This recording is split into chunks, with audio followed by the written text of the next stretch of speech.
네, 안녕하십니까.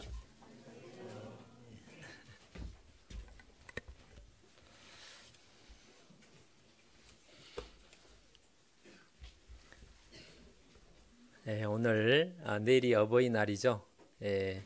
그래서 오늘 오후 교제나 봉사가 이제 없이 일찍 이제 집에 돌아가시게 됩니다. 그래서 오늘 그 부모님 공경에 대해서 또 그리스도인의 가정 생활에 대해서 한번 살펴보고자 합니다. 함께 기도하시겠습니다.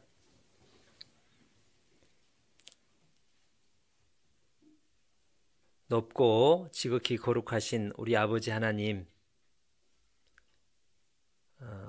하나님의 사랑을 받을 자격이 없고 합당치 못한 저희를 우리 예수 그리스도의 놀라운 기이하신 사랑으로 인하여 우리를 구원하시고 자녀 삼아 주시고 영생과 영원한 영광을 약속해 주신 것을 감사드립니다.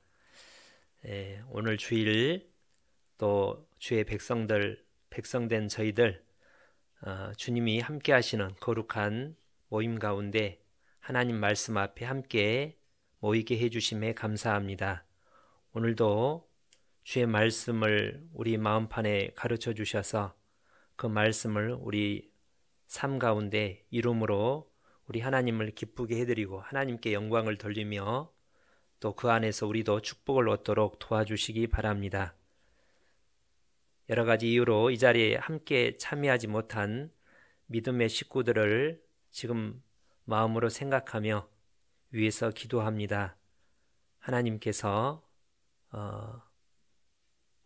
긍휼히 여겨주셔서 그 마음을 흔들어 일깨워 주시고 말씀 앞에 이 교제 앞에 함께 나와 하나님을 경배하며 섬기며 살 수 있도록 도와주시기 바랍니다. 해외에서 복음을 전하시는 선교사님들과 또 동역하시는 모든 분들 가운데 하나님께서 더 큰 능력과 은혜 주셔서 더욱 하나님을 의지하는 힘을 주시고 하나님이 공급하시는 능력과 은혜로 말미암아 하나님의 보호하심 가운데 하나님의 뜻을 더 크게 이룰 수 있도록 도와주옵소서. 또 저희 자매 결연된 안각교회, 필리핀 안각교회에서도 더 힘차게 복음이 전해지도록 도와주시기 바랍니다. 우리 구주 예수님 이름으로 기도 올립니다. 아멘. 에베소서 6장을 보시겠습니다. 에베소서 6장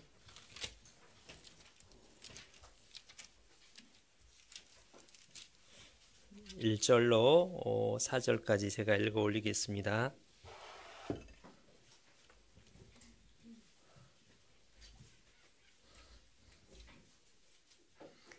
신약성경 316페이지 에베소 6장 1절로 4절 제가 읽어 올리겠습니다. 자녀들아 너희 부모를 주 안에서 순종하라. 이것이 옳으니라. 내 아버지와 어머니를 공경하라. 이것이 약속 있는 첫 계명이니 이는 내가 잘되고 땅에서 장수하리라. 또 아비들아 너희 자녀를 노엽게 하지 말고 오직 주의 교양과 훈계로 양육하라.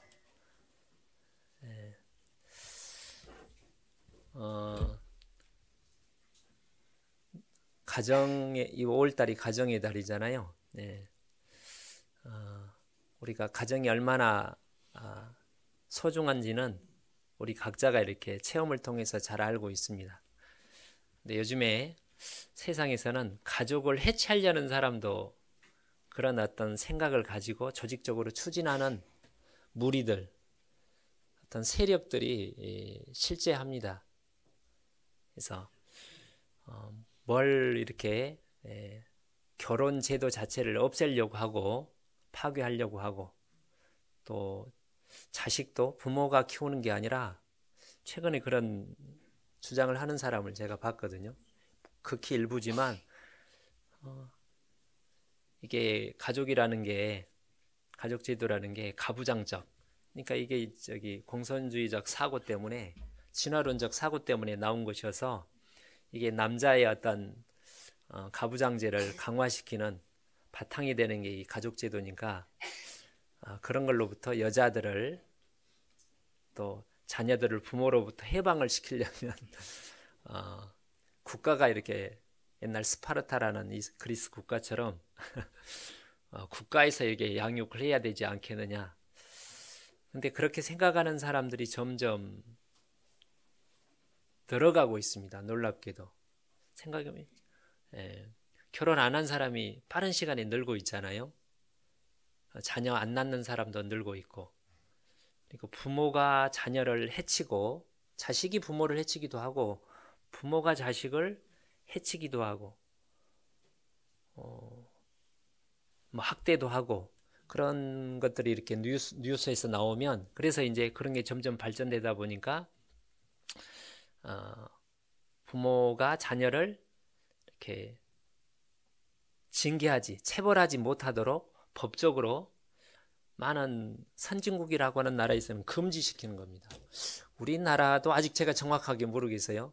부모가 자녀를 체벌을 하는 것을 합법적으로 금하지는 않죠 아직. 학교에서는 선생님들이 학생들 체벌하는 걸 금하잖아요. 그게 과연 옳은 건가? 앞으로 이제 시간이 지나면 제가 있는 멕시코에서도 부모가 자녀를 이렇게 이제 체벌하는데 그러면 이제 학생들이 그걸 신고하면 경찰에 신고하면 경찰이 이제 오는 겁니다. 그래서 이제 격리를 시키고 뭐 이제 제재를 법적인 제재를 가하는.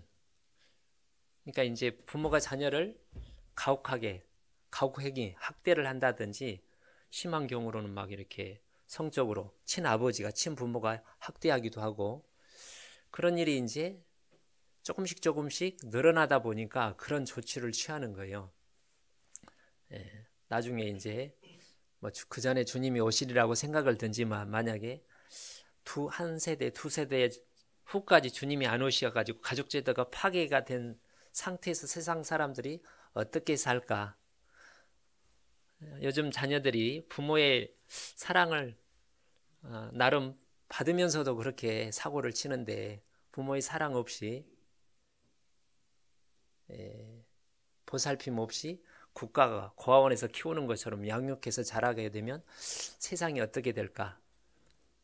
참 그게 진짜 정말 같습니다. 다른 뭐 지진이나 뭐 기근이나 그런 것보다 가장 인간관계를 그래도 이렇게 죄가 가득한 죄로 물든 사람들이 사는 세상을 붙들어 주는 게 부모가 자식을 사랑하는 그 하나님이 주신 그 사랑이죠. 그 사랑 때문에 자식도 부모를 이제 공경하려고 그러고 나쁜 짓 안 하고 바르게 살려고 나름 애를 쓰는데 그런 가족 제도가 깨져버리면 자기 마음대로 살겠죠.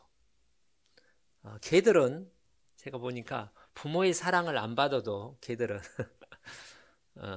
잘 살아요. 제가 보니까 막 강아지 얼마 안 나서 젖만 떨어지면 얼마 안 된 다른 집 키우면 다른 집 잘 커요. 하나님이 그렇게 하도록 만들어 놓은 거예요.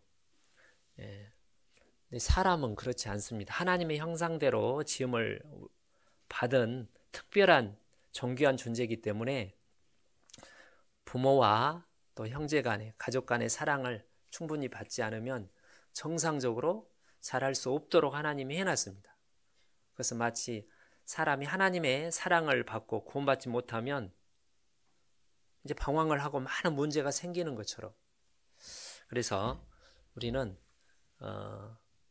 이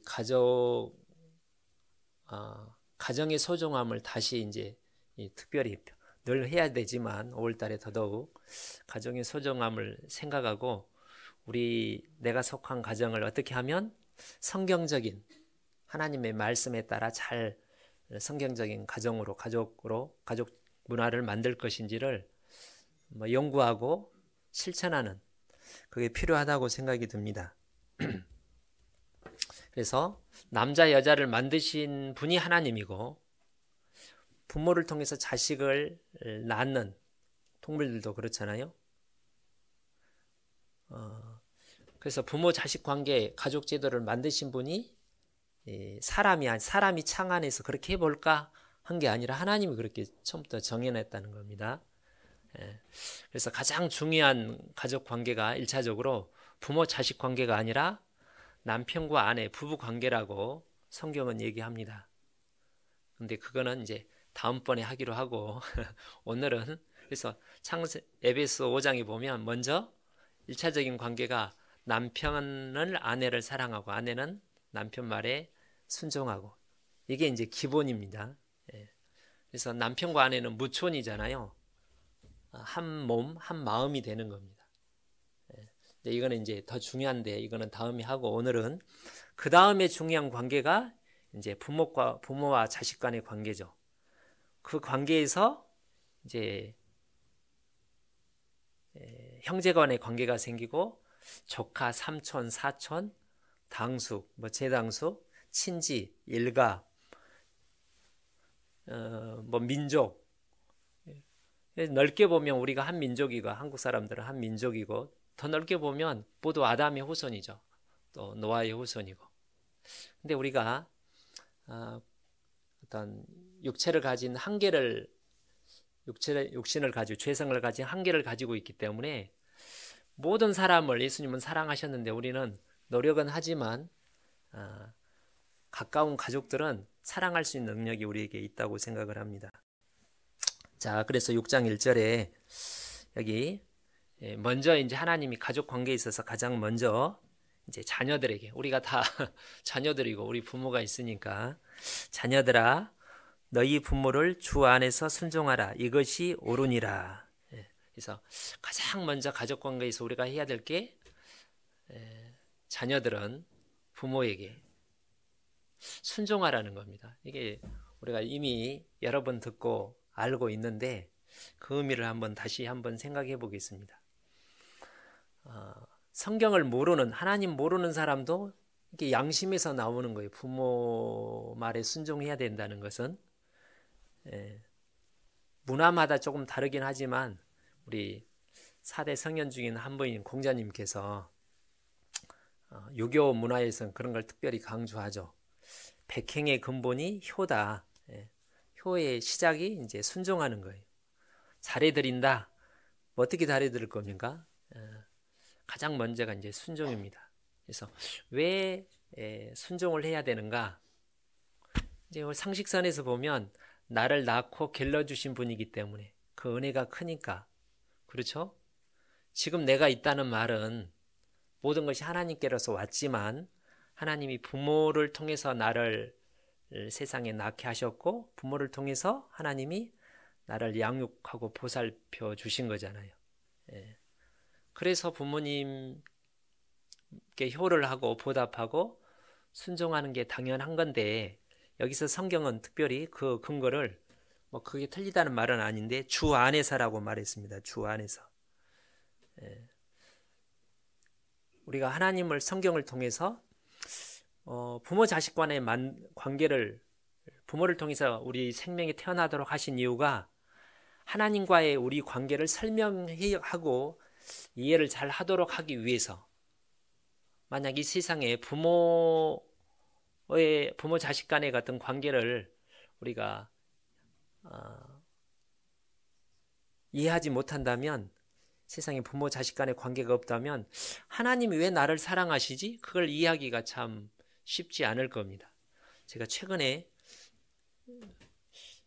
중계 때인가 최근에 어떤 분이 본인은 이제 부모의 사랑을 충분히 이렇게 잘, 여러 가지 이유 때문에 잘 받지 못했기 때문에 부모의 사랑을 얘기하면 이해가 잘 안 된다, 그런 분의 얘기를 최근에 제가 어디선가 들었습니다. 최근인 것 같은데.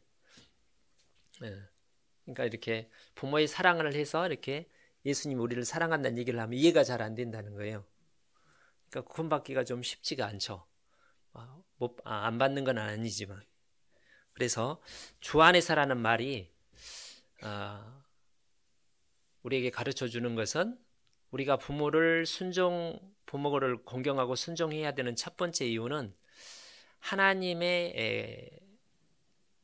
하나님께서 그것을 명령하셨기 때문에, 하나님께서 명령하셨기 때문에 부모님께 순종하고 공경을 하는 겁니다. 그래서 성경은 부모는 하나님의, 이 세상에서 육신적으로 하나님의 대리자입니다. 특별히 어릴 적에는. 그래서 아이들이 부모를 통해서 하나님이 어떤 분인지를 체험하는 거예요. 체험. 나를 있게 하신 분, 보살펴 주신 분, 무조건 나를 오래 참아주시는 분, 그것을 깨닫게 되는 겁니다. 하나님의 대리자인 겁니다. 그래서 부모를 공경하지 않는다는 것은 하나님을 공경하지 않는 것과 그대로 직결이 되는 겁니다. 우리가 하나님을 알고 하나님을 사랑하고 하나님을 공경하고 순종하려고 하잖아요. 그래서 하나님을 공경한다면, 사랑한다면 하나님께 순종해야 되는 것처럼 우리가 부모님께 순종해야 되는, 그것이 주 안에서라는 말입니다. 주 안에서. 주님의 명령인 거예요. 그래서 우리가 이제 부모에게 순종할 수 없다면 하나님께도 순종할 수 없을 겁니다. 반대로 그래도 우리 교회 내에서 구원받은 우리들은 다른 사람들보다 부모를, 제가 봤을 때 저도 그렇고 부모를 잘 공경하고, 상대적으로 온전하지는 않지만 부모 말에 순종을 더 잘 합니다. 우리 애들을 봐도 그렇고 저도 봐도 그렇고. 제가 하나님을 몰랐다면 저희 부모를, 또는 저희 그 작은아버지, 또 우리 고모, 우리 친지를 제가 돌아봤을까, 회의적입니다. 저도 개인주의에 빠져가지고 저만 알고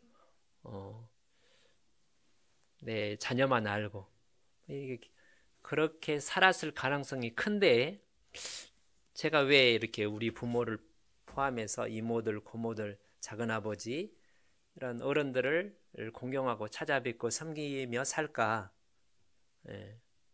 성경의 영향이라는 거, 하나님을 경외하기 때문에.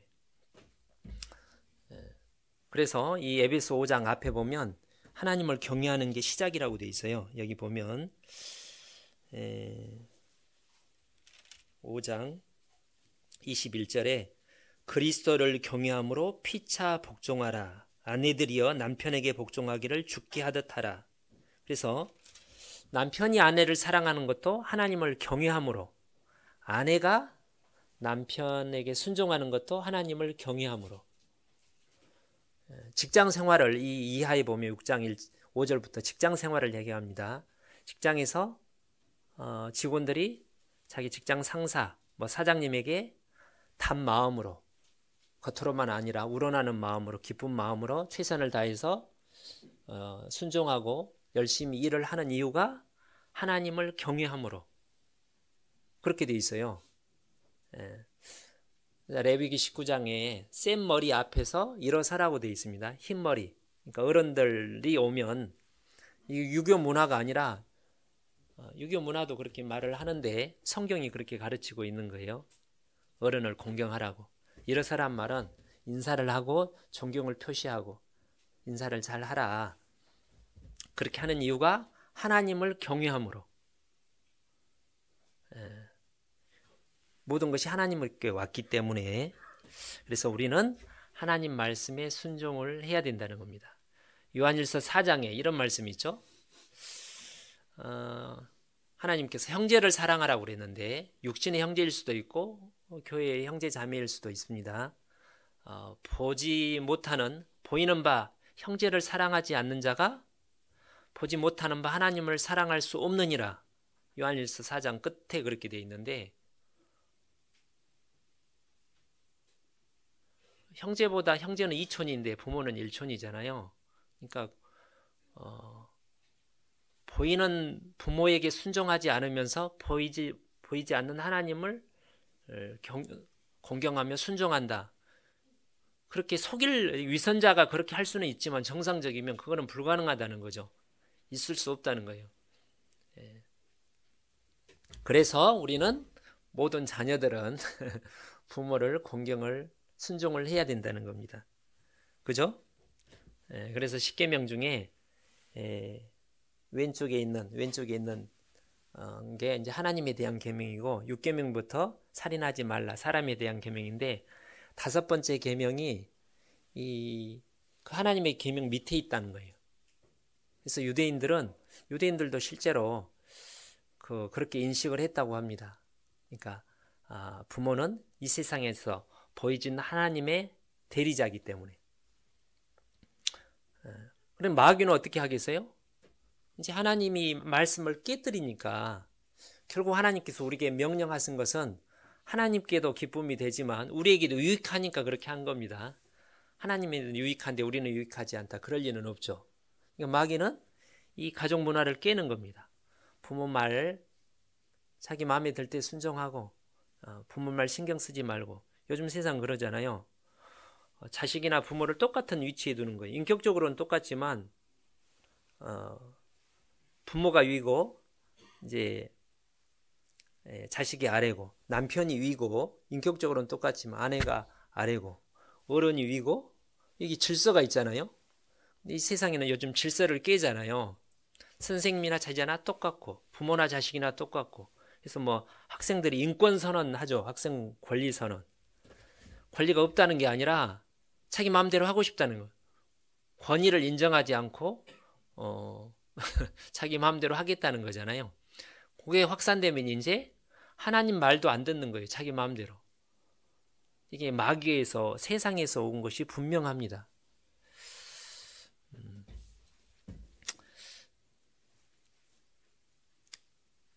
자, 그러면 여기 보면 6장 2절에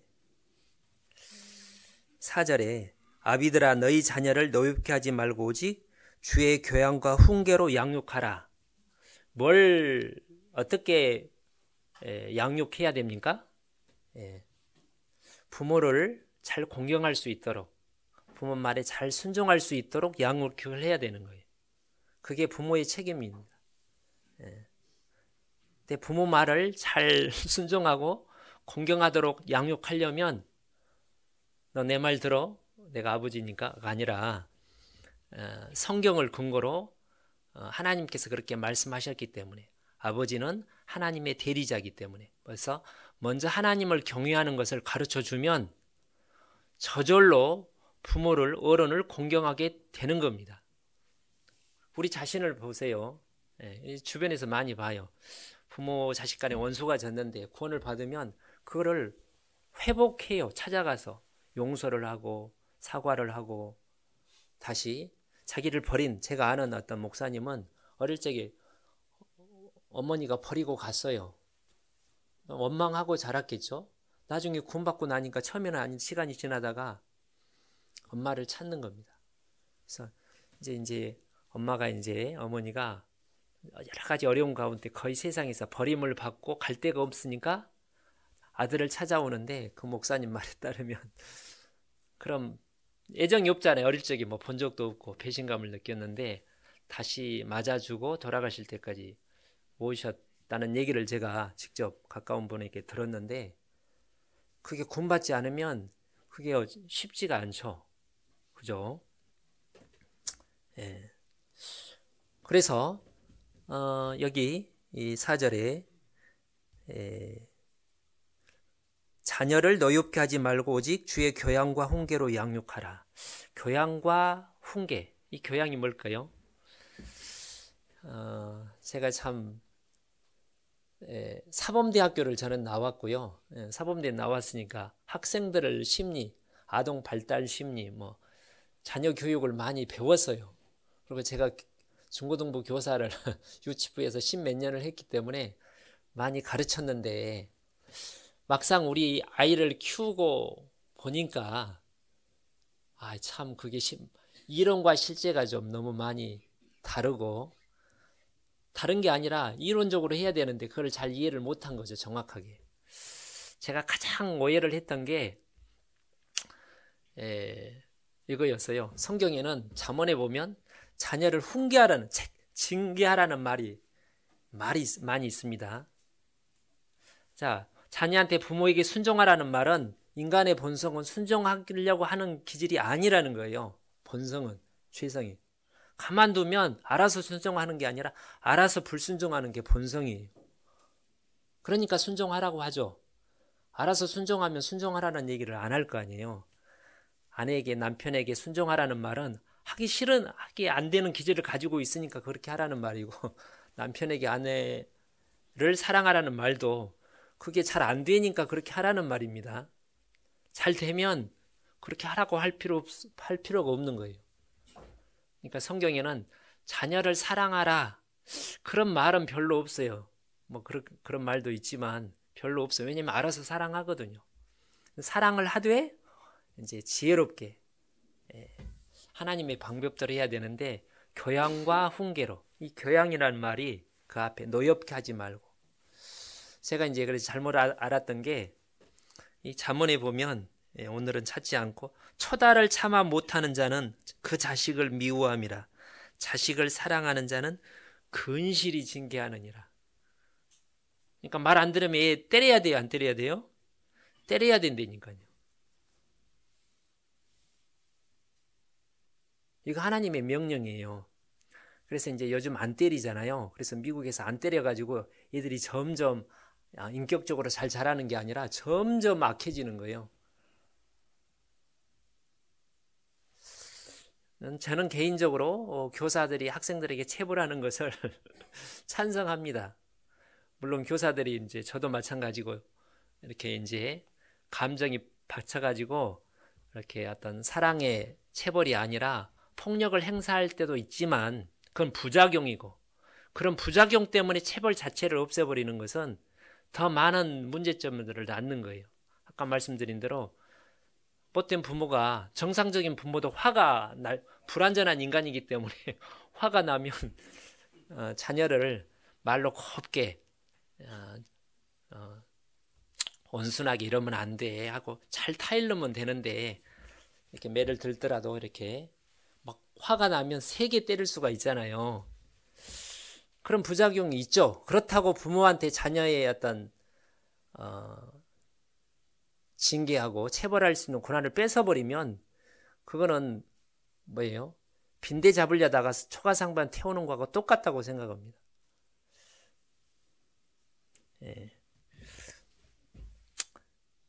그래서 잠언 22장에 아이의 마음에는 미련한 것이 얽혔으나 징계하는 채찍이를 멀리 쫓아내리라. 이런 말씀이 잠언에 참 많아요. 이렇게 하라는 말은 본성적으로 부모는 자식을 안 때리려고 하는 뭐 같은 자식이라고 그랬나요? 기억이 안 나네. 에? 뭐 같은 자식?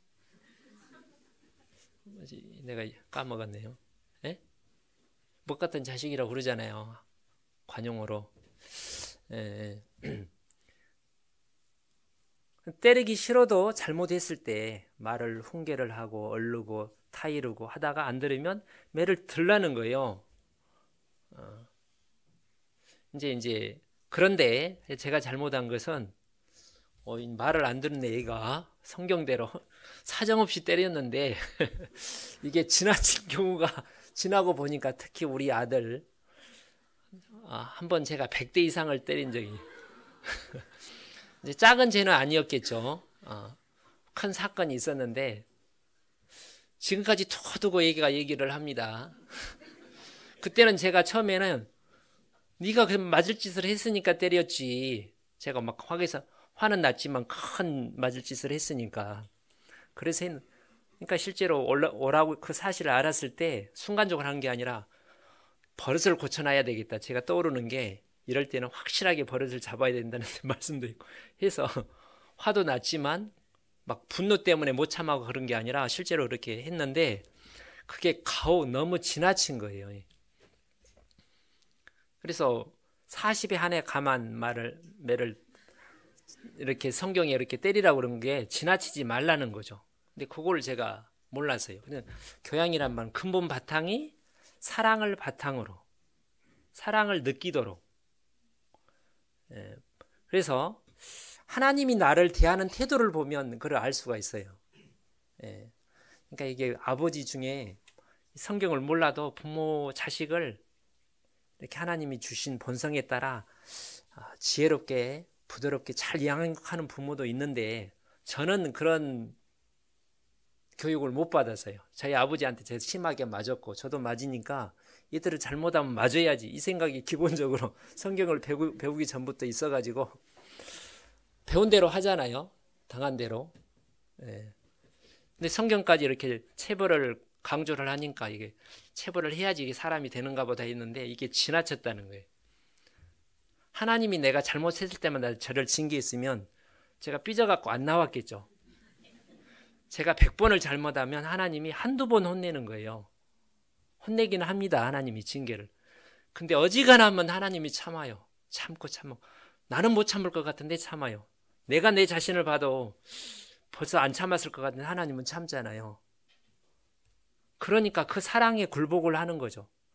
나를 구원해 주신 하나님뿐만 아니라 그 오래 참아 주신 하나님에 대해서 그냥 굴복을 하는 거예요. 너무 그 사랑이 너무 커서. 부모에게도 똑같은 거예요. 근데 저는 그걸 보통 이제 두 번째, 세 번째 키우면 부모들이 처음에는 이제 옛날에 결혼을 20대 초반에 하면 혈기가 있어가지고 하다가 이제 늦둥이 막내 한 5째, 6째 나오면 우리 아버지도 그래. 막내만큼은 잘 서른을 안 되는 거예요. 이제 이렇게 좀 나이들 먹다 보니까 할머니, 할아버지 되면 어지간하면 자식을 혼내지 않잖아요. 무조건 받아주잖아요. 지나쳐서 또 문제가 되는데. 그래서 교양이라는 말은 사랑을 바탕으로 징계를. 하나님이 이스라엘을 대하는 방식을 보면 그런 거 알 수 있어요. 참고 참다 계속 갑자기 때리는 게 아니라 징계를 탁 때리고 또 돌이키면 금방 받아주고 그러잖아요. 제가 잘한 것은 이게 가혹했던 거 이게 이제 잘못했는데 제가 잘한 건 잘못했을 때 때린 뒤에 얼러준 것은 좀 잘한 것 같아요. 얼러준 것은 이렇게 안아주기도 하고 이제 이렇게 뭐 아까 전께 발라주기도 하고 그렇게 해야지. 때려놓고 네 잘못했으니까 내버려 두면 이제 얘기가 이제 아버지 부모의 사랑에 대해서 의심이 되는 거예요. 이게 이제 분노를 일으킨다는 겁니다. 그래서 자녀들아 부모에게 순종하라 공경하라는 말 다음에 왜 부모들아 자식들을 노하게 골로새서는 격노하게 하지 말고 교양과 훈계로 양육하라. 부모가 성경적인 사랑을 바탕으로 부드럽게 온유하게 정말 잘못될 때 체벌도 하지만 사랑으로 이렇게 하면 정상적인 자녀들은 사춘기를 제외하고 사춘기 때도 부모 말을 잘 듣게 돼 있어요. 근데 부모 말을 잘 왜 안 듣냐면 대부분의 책임이 자녀보다는 부모한테 있는 거죠. 부모가 자녀를 이렇게 다루는데 분노를 일으키게 하는 거예요. 이제 하나님도 우리가 지은 죄만큼 벌을 내려야 되는데 조금 잘못했는데 조금 잘못하면 봐주고 좀 중간까지 잘못하면 혼내고 크게 잘못하면 매를 들 수 있죠. 단번에가 아니라 여러 차례 경고하다가 하나님 이스라엘에 대해서 그렇게 하신 것처럼 일관성이 있어야 되는데 우리는 감정적으로 내가 기분 좋을 때는 좀 큰 잘못도 그럴 수 있는 거지 하다가 기분 나쁘면 조그만 잘못도 이것이 이리 와봐 그러면 이제 이게 일관성이 없잖아요. 자녀들이 그걸 느끼는 거예요. 경험상 아버지 감정대로 하네. 예, 어떤 일관성이 없고 그러면 이제 분노하게 되고 저항을 하게 되는 거예요. 어릴 적에는 참지만 크면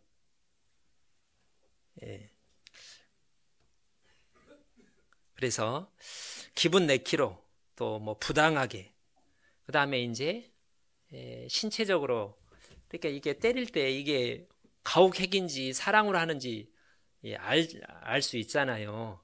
그래서 이렇게 손찌검 하지 말고 하더라도 회초리를 들고 이렇게 하라고 그러잖아요. 말로도 야단을 칠 수는 있는데 심한 일단 자녀도 부모가 만든 게 아니라 하나님이 주신 선물이고 하나님의 형상대로 지은 존귀한 존재입니다. 어린 아이일지라도 3살짜리 4살짜리도 아직 이제 성숙하지 못해서 그렇지 그 안에 하나님 형상을 닮은 영이 있고 그러잖아요. 그러니까 예수님께서 아이들을 성경에 보면 아이들이 올 때 마가복음 7장에 아이들이 오니까 제자들이 애들은 어디 가까이 어른들이 있는 데서 애들을 무시하는 거예요. 세계 대다수의 문화에서 동서고금을 막론하고 애들은 무시하는 게 본성인 거예요. 본성. 부자가 가난한 사람을 무시하는 것처럼 남자가 여자들을 무시하는 건 본성이잖아요. 악한 본성이죠. 어른들이 애들을 무시하는 것은 본성인데 예수님은 그렇게 하지 않으셨어요. 마가복음 7장에 보면 예수님이 화를 냈다고 돼 있어요. 예수님이 화낸 적이 별로 없는데 분을 내시며 제자들을 하나님의 나라가 이런 자의 것이니라 불러다가 예수님 제자들은 쫓으려고 불러다가 꼭 안고 안아주시고 축복해 주셨어요. 그래서 우리들이 교회 청년들이고 또 초등부, 유치원 아이들도 함부로 말하면 안 되는 거예요. 그렇죠? 그러니까 자녀들은 더더욱 그러니까 이제 내 소유가 아니라 내 마음대로 하는 게 아니라 하나님이 맡겨주신 잠시 선물이죠. 자녀를 통해서 얼마나 많은 기쁨을 누립니까? 그래서 자녀를 낳는 게 힘들지만 사는 행복 중에 부부간의 어떤 사랑을 통해서 얻는 행복 그 다음으로 자식으로부터 부모로부터 받는 사랑을 받을 때 행복을 느끼는 것처럼 자식이 막 걷고 까꿍까꿍하고 이렇게 이쁜 짓 할 때 얼마나 행복해요. 자식이 없으면 그런 행복을 누릴 수가 없잖아요.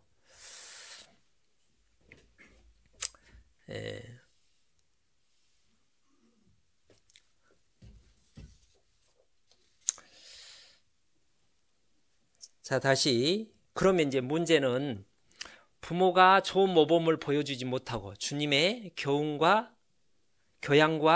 훈계로 양육하지 못할 때 그럼 어떻게 할 거냐? 성경 말씀대로 하나님의 주의 교양과 훈계로 양육하면 대부분 잘 자라겠죠. 근데 부모가 이제 구원받지 않은 부모일 경우 또 부모가 구원을 받더라도 뭐 성질이 있어가지고 타고난 성질이 있어가지고 저희 경우가 그런 경우라는 거예요. 이렇게 화가 이렇게 날 때 제가 가장 화나는 게 우리 자녀가 말을 안 들을 때 다른 거 굉장히 화가 치밀어 오르는 거예요. 저는 어릴 적에 하나님을 몰라서도 아버지 말에 절대 복종을 했습니다.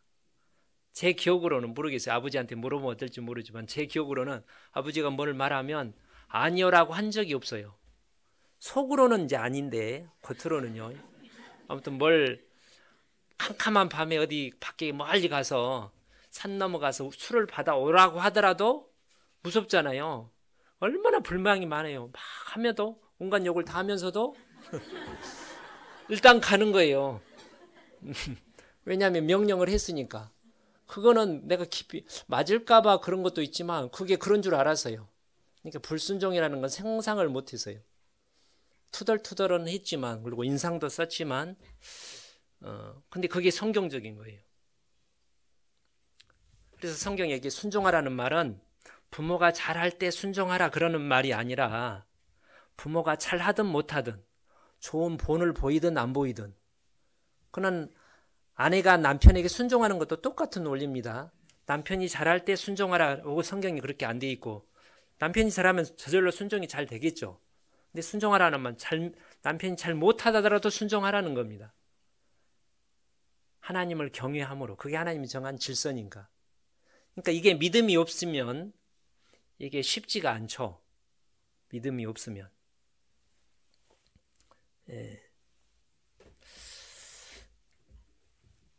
이제 압살롬이 아시죠? 압살롬이 다윗의 아들인데 아버지가 간음죄, 살인죄 짓는 것 때문에 거기에 영향을 받아 우리 아버지는 뭐 그렇게도 했는데 나는 하고 아버지를 죽이려고 반란을 일으켰잖아요. 이게 이제 아버지를 대적한 죄를 짓지만 그 전에 아버지가 그보다 더한 죄를 짓더라도 아버지한테 그러면 안 되는 거죠. 요나단은 아버지 사울이 되게 못됐어요. 그래도 아버지를 대적하진 않았어요.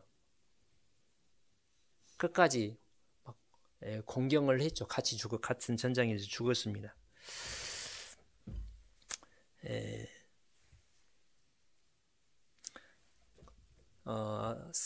그 순종의 좋은 예를 창세기 22장에서 볼 수 있는데요. 사무엘상 15장에는 사울이 하나님께 순종을 했어요, 안 했어요? 여기 보시면 사무엘상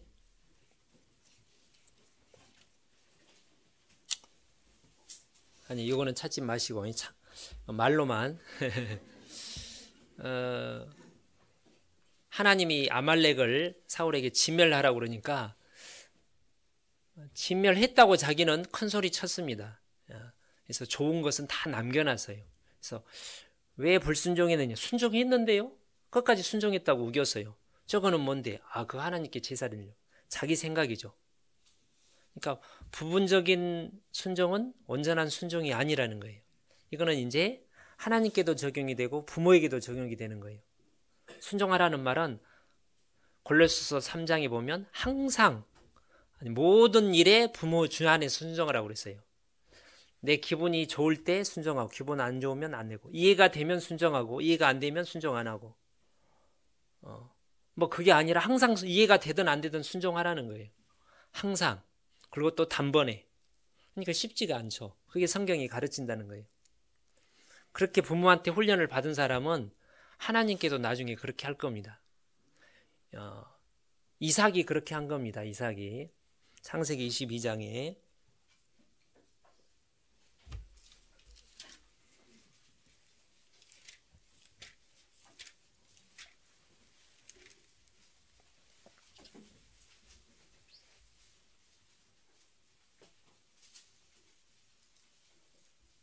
2절에 여호와께서 가라사대 내 아들 내 사랑하는 독자 이삭을 데리고 모리아 땅으로 가서 내가 내게 지시하는 한 산 거기서 그를 번제로 드리라.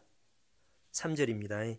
아브라함이 일찍이 일어나 나귀 안장을 지우고 그리고 이제 데려갑니다.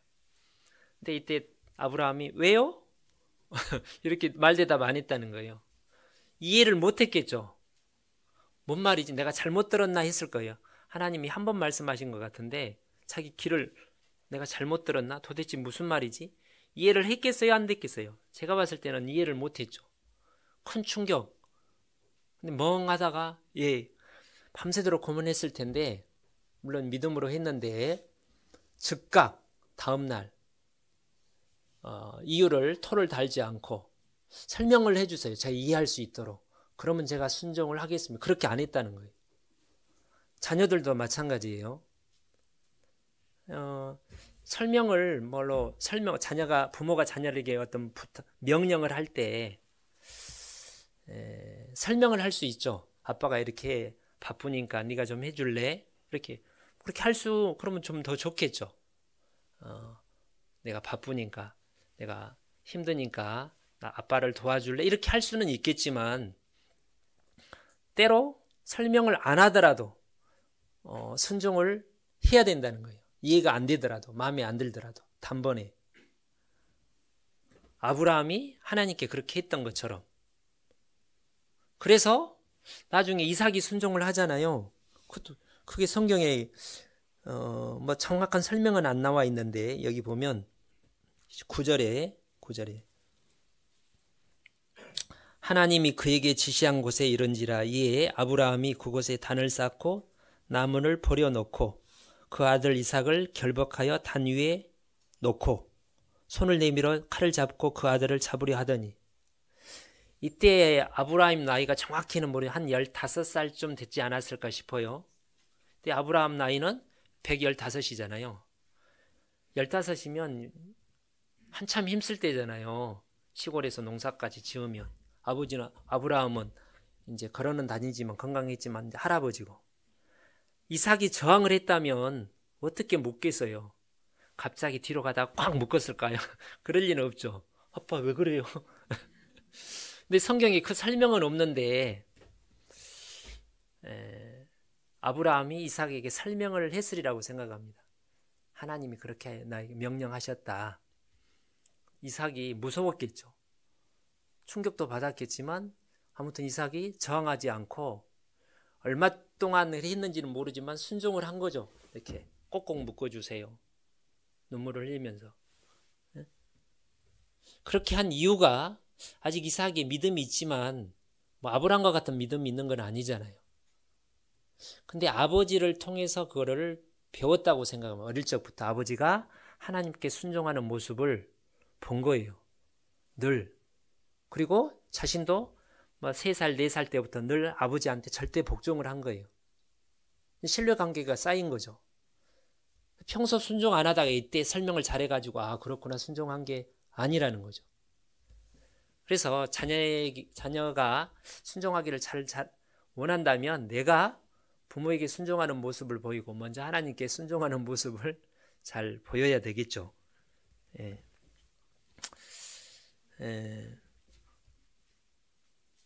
제가 실제로 우리 이제 멕시코에서 멕시코 말로 부탁합니다를 포르파보르 그래요. 포르파보르. 그래서 항상 물건을 살 때도 포르파보르 부탁합니다. 이게 그 인사말이에요. 부모가 자식한테 물 좀 다오 할 때도 포르파보르. 항상 그걸 이름을 붙여요. 우리 딸이 그걸 배워가지고 야 한나야 뭐 좀 가져와 그러면 아빠 포르파보르 하래요. 나는 안 해.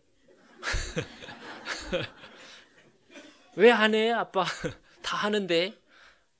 내가 할 수도 있지만 나는 명령하고 싶어.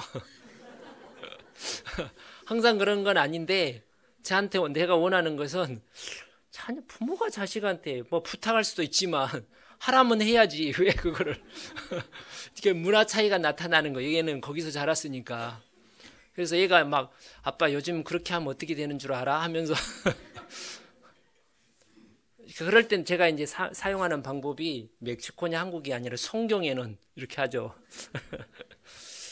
예. 그러니까 2번, 3번 얘기하면 2번, 3번 해서 아이들이 말씀을 들으면 아이들이 잘못한 거예요. 어른도 잘못한 거예요.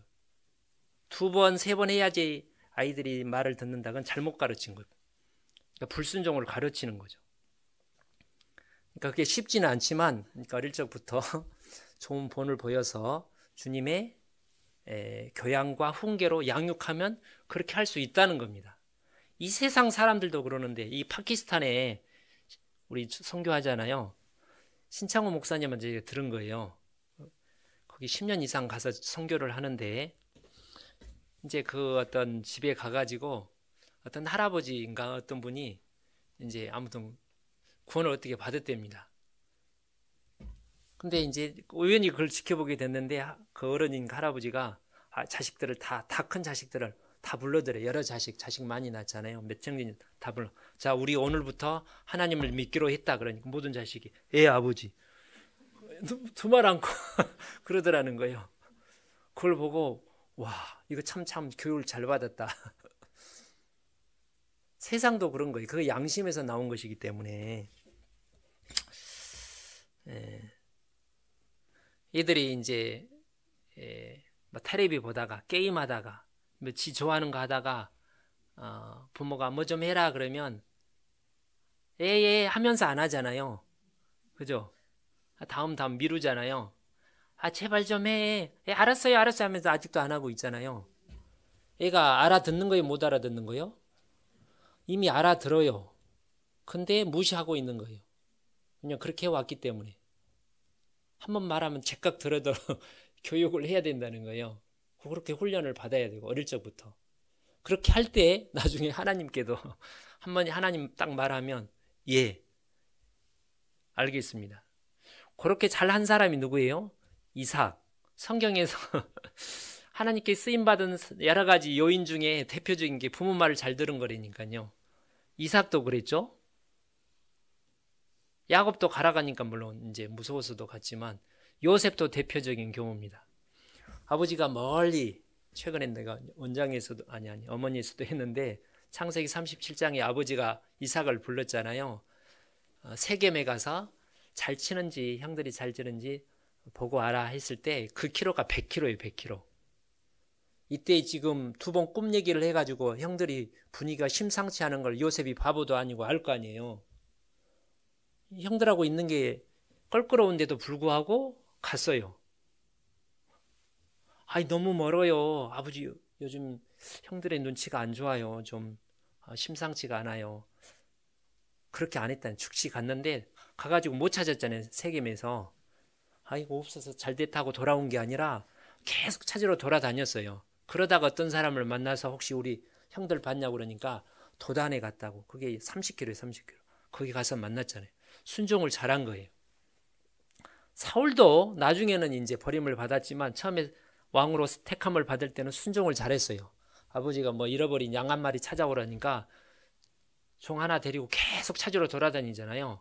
아버지가 걱정할 때까지 포기하지 않고. 다윗도 순종을 잘했습니다. 그 사무엘이 형제들 다윗 형 이세의 아들을 다 불렀을 때 막둥이 다윗만 양치고 있었잖아요.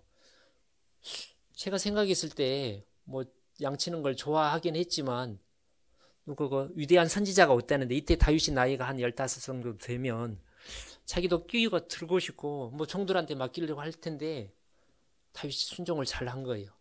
형들한테 심부름 가라면 심부름하고 순종을 잘 한 거죠. 순종을 잘하는 사람이 하나님께 순종을 잘한다는 거죠. 그리고 축복을 받는 거예요. 그렇죠? 이런 예화인지 실제 있었던 일인지 모르는데 아프리카에서 있었던 일인데 어느 마을에서 아이가 이제 나무 아래서 놀고 있는데 갑자기 건너편에서 아버지가 집안에다 갑자기 보더만 아들아 엎드려 그런 거예요. 그래서 이 아들이 갑자기 엎드리라고 하니까 재빨리 엎드렸대요. 가만히 앞으로 기어. 가만히 앞으로 기었다는 거예요. 달려와. 그래서 달려와서 꼭 안아줬대요. 그래서 이제 왜 그러고 얘기는 안 하고 왜 그런지 아버지를 보니까 갑자기 느닷없이 그러니까 아버지가 저거 손가락을 가르치니까 나무에 독사가 있었다는 거예요. 그때 이제 엎드려 할 때 아버지 왜요? 내가 이해할 수 있도록 한 3가지 이유만 들어보세요. 그러면 죽었죠.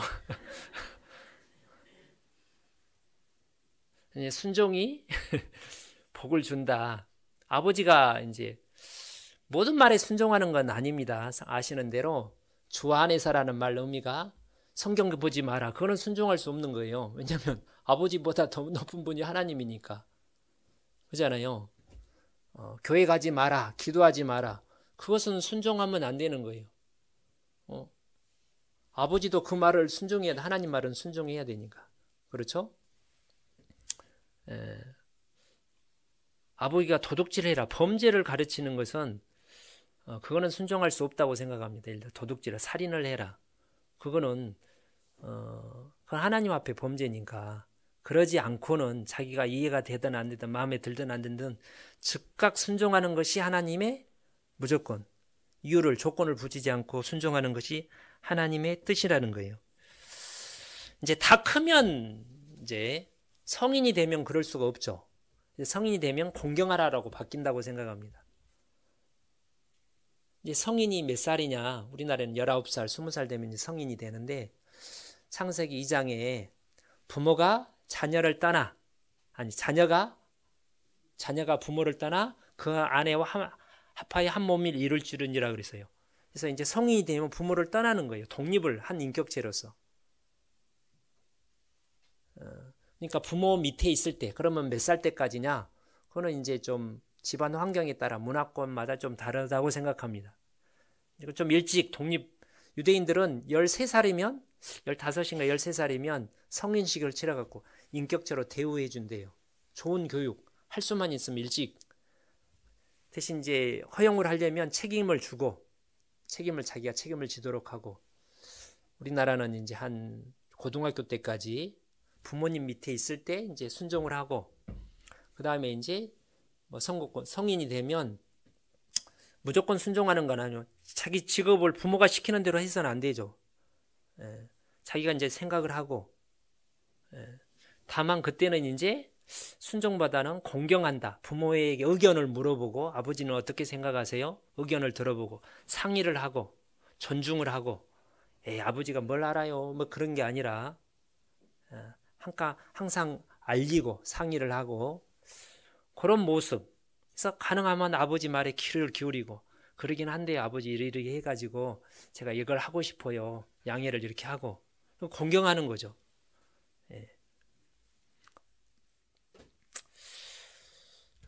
다시 에베소서 6장에 자, 순종 가장 중요한 게 순종이고 두 번째가 이제 공경인데 아까 에베소 6장 2절에 내 아버지와 어머니를 공경하라 이것이 약속 있는 첫 계명이니 공경이라는 말을 의미가 존경한다, 귀하게 여긴다, 가치 있게 여긴다 그런 뜻이랍니다. 그래서 항상 모든 공경한다는 것을 우리 삶 가운데 아버지한테 이제 부모님한테 인사를 잘 해야 돼요. 갈 때도 다녀오겠습니다 아버지 어머니 다녀올게요. 돌아온 뒤에 다녀왔습니다 아버지 어머니.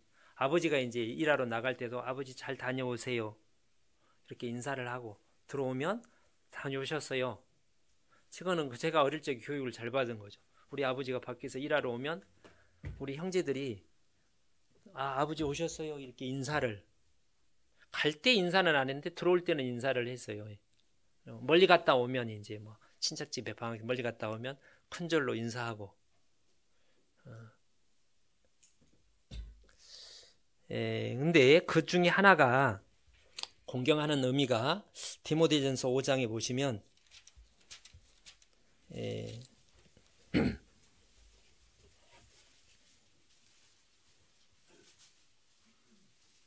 4절입니다. 만일 어떤 과부에게 자녀나 손자들이 있거든 저희로 먼저 자기 집에서 효를 행하여 부모에게 보답하기를 배우게 하라. 이것이 하나님 앞에 받으실 만한 것이니라. 자, 여기 보답, 부모님 은혜에 보답하는 것이 공경한다는 의미에 포함 된다고 생각을 합니다. 어떻게 보답해야 돼요? 가장 대표적인 보답이 부모가 나를 낳고 내가 요약했을 때 보살펴서 양육을 해줬기 때문에 이제 부모는 하나님이 아니잖아요. 하나님은 안 늙지만 부모님은 늙고 병들어요. 이제 일단 신체적인 능력이 떨어지고 지적 능력도 떨어지고 경제적인 활동을 할 수 없고 혼자 살 수가 없는 거예요. 그러면 뭐 해야 돼요? 자녀가 이제 봉양을 해야 되죠. 그래서 요셉이 아버지 야곱을 만났을 때 빨리 오시라고 내가 봉양하겠다고 모시고 살겠다는 거예요. 이게 과거에는 이게 당연한 거였잖아요. 자녀가 부모를 모시고 사는 게. 특히 이제 큰아들이. 뭐 꼭 큰아들이 아니라도 멕시코는 막내 아들이 모시고 살더라고요. 다 그런지는 모르지만 제가 봤던 지역은 그랬어요. 큰아들 쭉 나가고 이제 막내가 가장 늦게 부모랑 이제 남게 살잖아요. 그리고 그 집을 받아가지고 부모랑 이제 마지막 대다수가 막내가 와가라는 지역은 그것도 일리가 있다 싶은데, 아무튼 부모를 봉양 모시고 살아야 되는데 요즘 부모를 모시고 사는 사람이 흔치가 않잖아요. 왜 그럴까요? 뭐 여러 가지 이유가 있겠죠. 일단 본성 때문에 모시는 게 힘드니까, 육신적으로. 이게 하나님 뜻이에요. 뭐 하나님 뜻은 절대 아니잖아요. 모시고 살아야죠. 제가 어제 이제 이 요양원에 그 무슨 효도 잔치가 있어서 갔는데, 이제 그 자녀들이 다 왔는지 어쨌는지를 많이 오셨더라고요. 막 와가지고 막 그 무슨 막 그 노래도 하고 하는 걸 이렇게 뭐 그걸 보다 공연을 하던데, 제가 속으로, 그러니까 노인분들이 이렇게 막 이렇게 흥겹게 이렇게 상태는 다 다르지만 좋아하시는데, 저는 마음이 무거웠어요. 어버이날이니까 카네이션을 다 다리고 꽃바구니를 가지고 가고, 그래서 멀리서 이제 서울에서 지방에서 찾아오고, 그게 하루잖아요, 하루. 그리고 이제 오후에 돌아가잖아요. 남은 날은 뭐예요? 몇 달, 다음 명절 때까지, 생일 때까지는 시골에서, 요양원에서 부모님 혼자 있잖아요. 뭐 부부가 있으면 그래도 나은데, 이제 아버지나 어머니가 혼자 있으면 외로울 거 아니에요. 같이 못 쓰게 사는 게 당연한 거죠. 그래서 이제 양심이 찔리니까, 이제 저를 포함해서 찔리니까 효도전주도 하고 뭐 이렇게 하기는 하는데, 정말 효를 하려면 같이 살고 모시고 살아야 되죠. 저는 결혼할 때 제가 27인가 8에 했는데,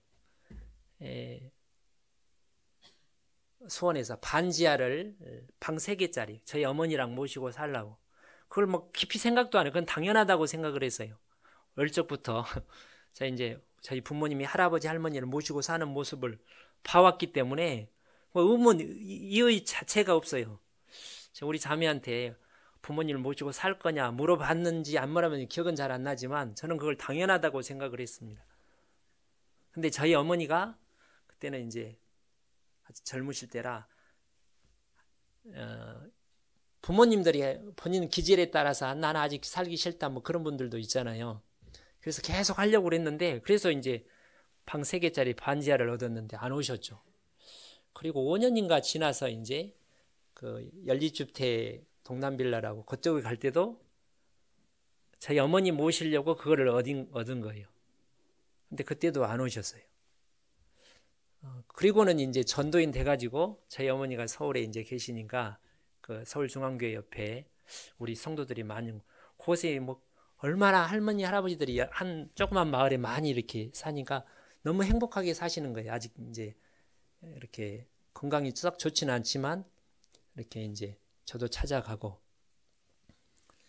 저 부산에 있었고, 그래서 언젠가는 저희 부모를 모시고 산다는 생각을 가졌는데, 제가 이제 선교사로 갈 때 가장 걸렸던 것 중에 하나가 저희 몸이 안 좋은데, 지금은 그렇게 거동을 하지만 나중에 안 좋으면 어떻게 되지?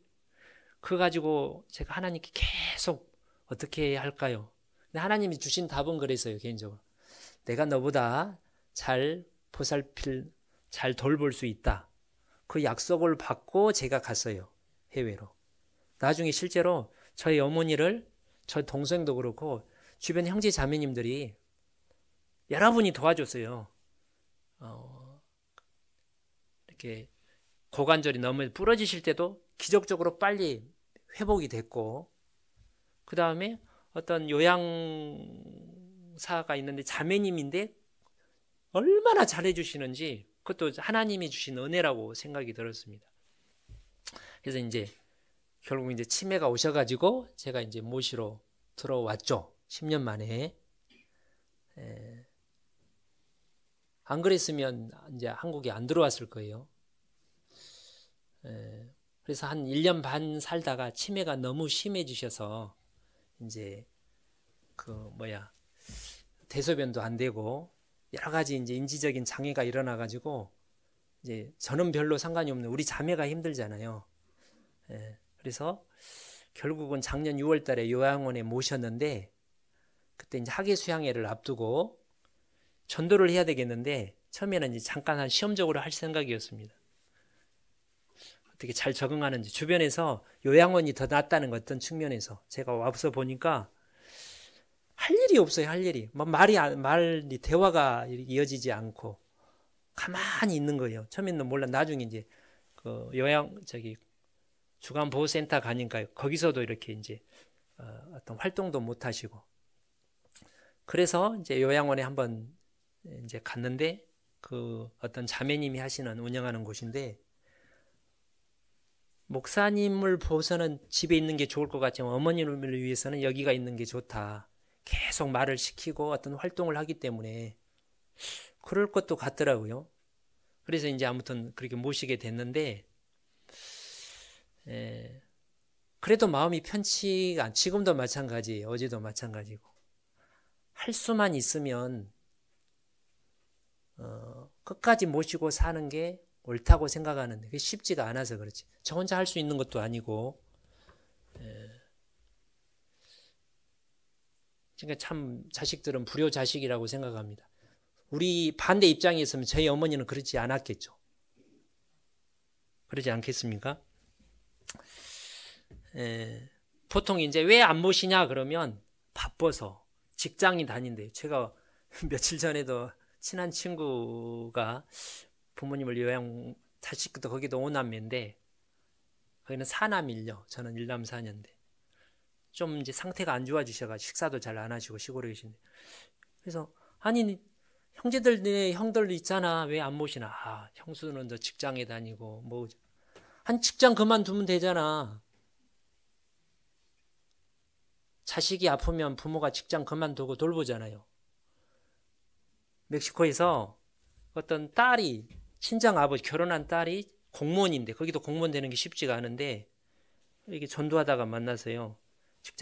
공무원 그만두고 아버지 섬긴다고 섬기더라고요. 참 귀하게 여겨졌는데 좀 덜 보면 어때요? 그러지 않겠습니까?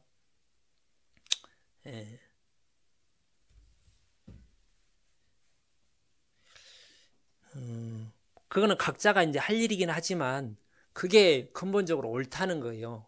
그게 사람 자신의 형편이 조금씩 다 다를 수 있죠.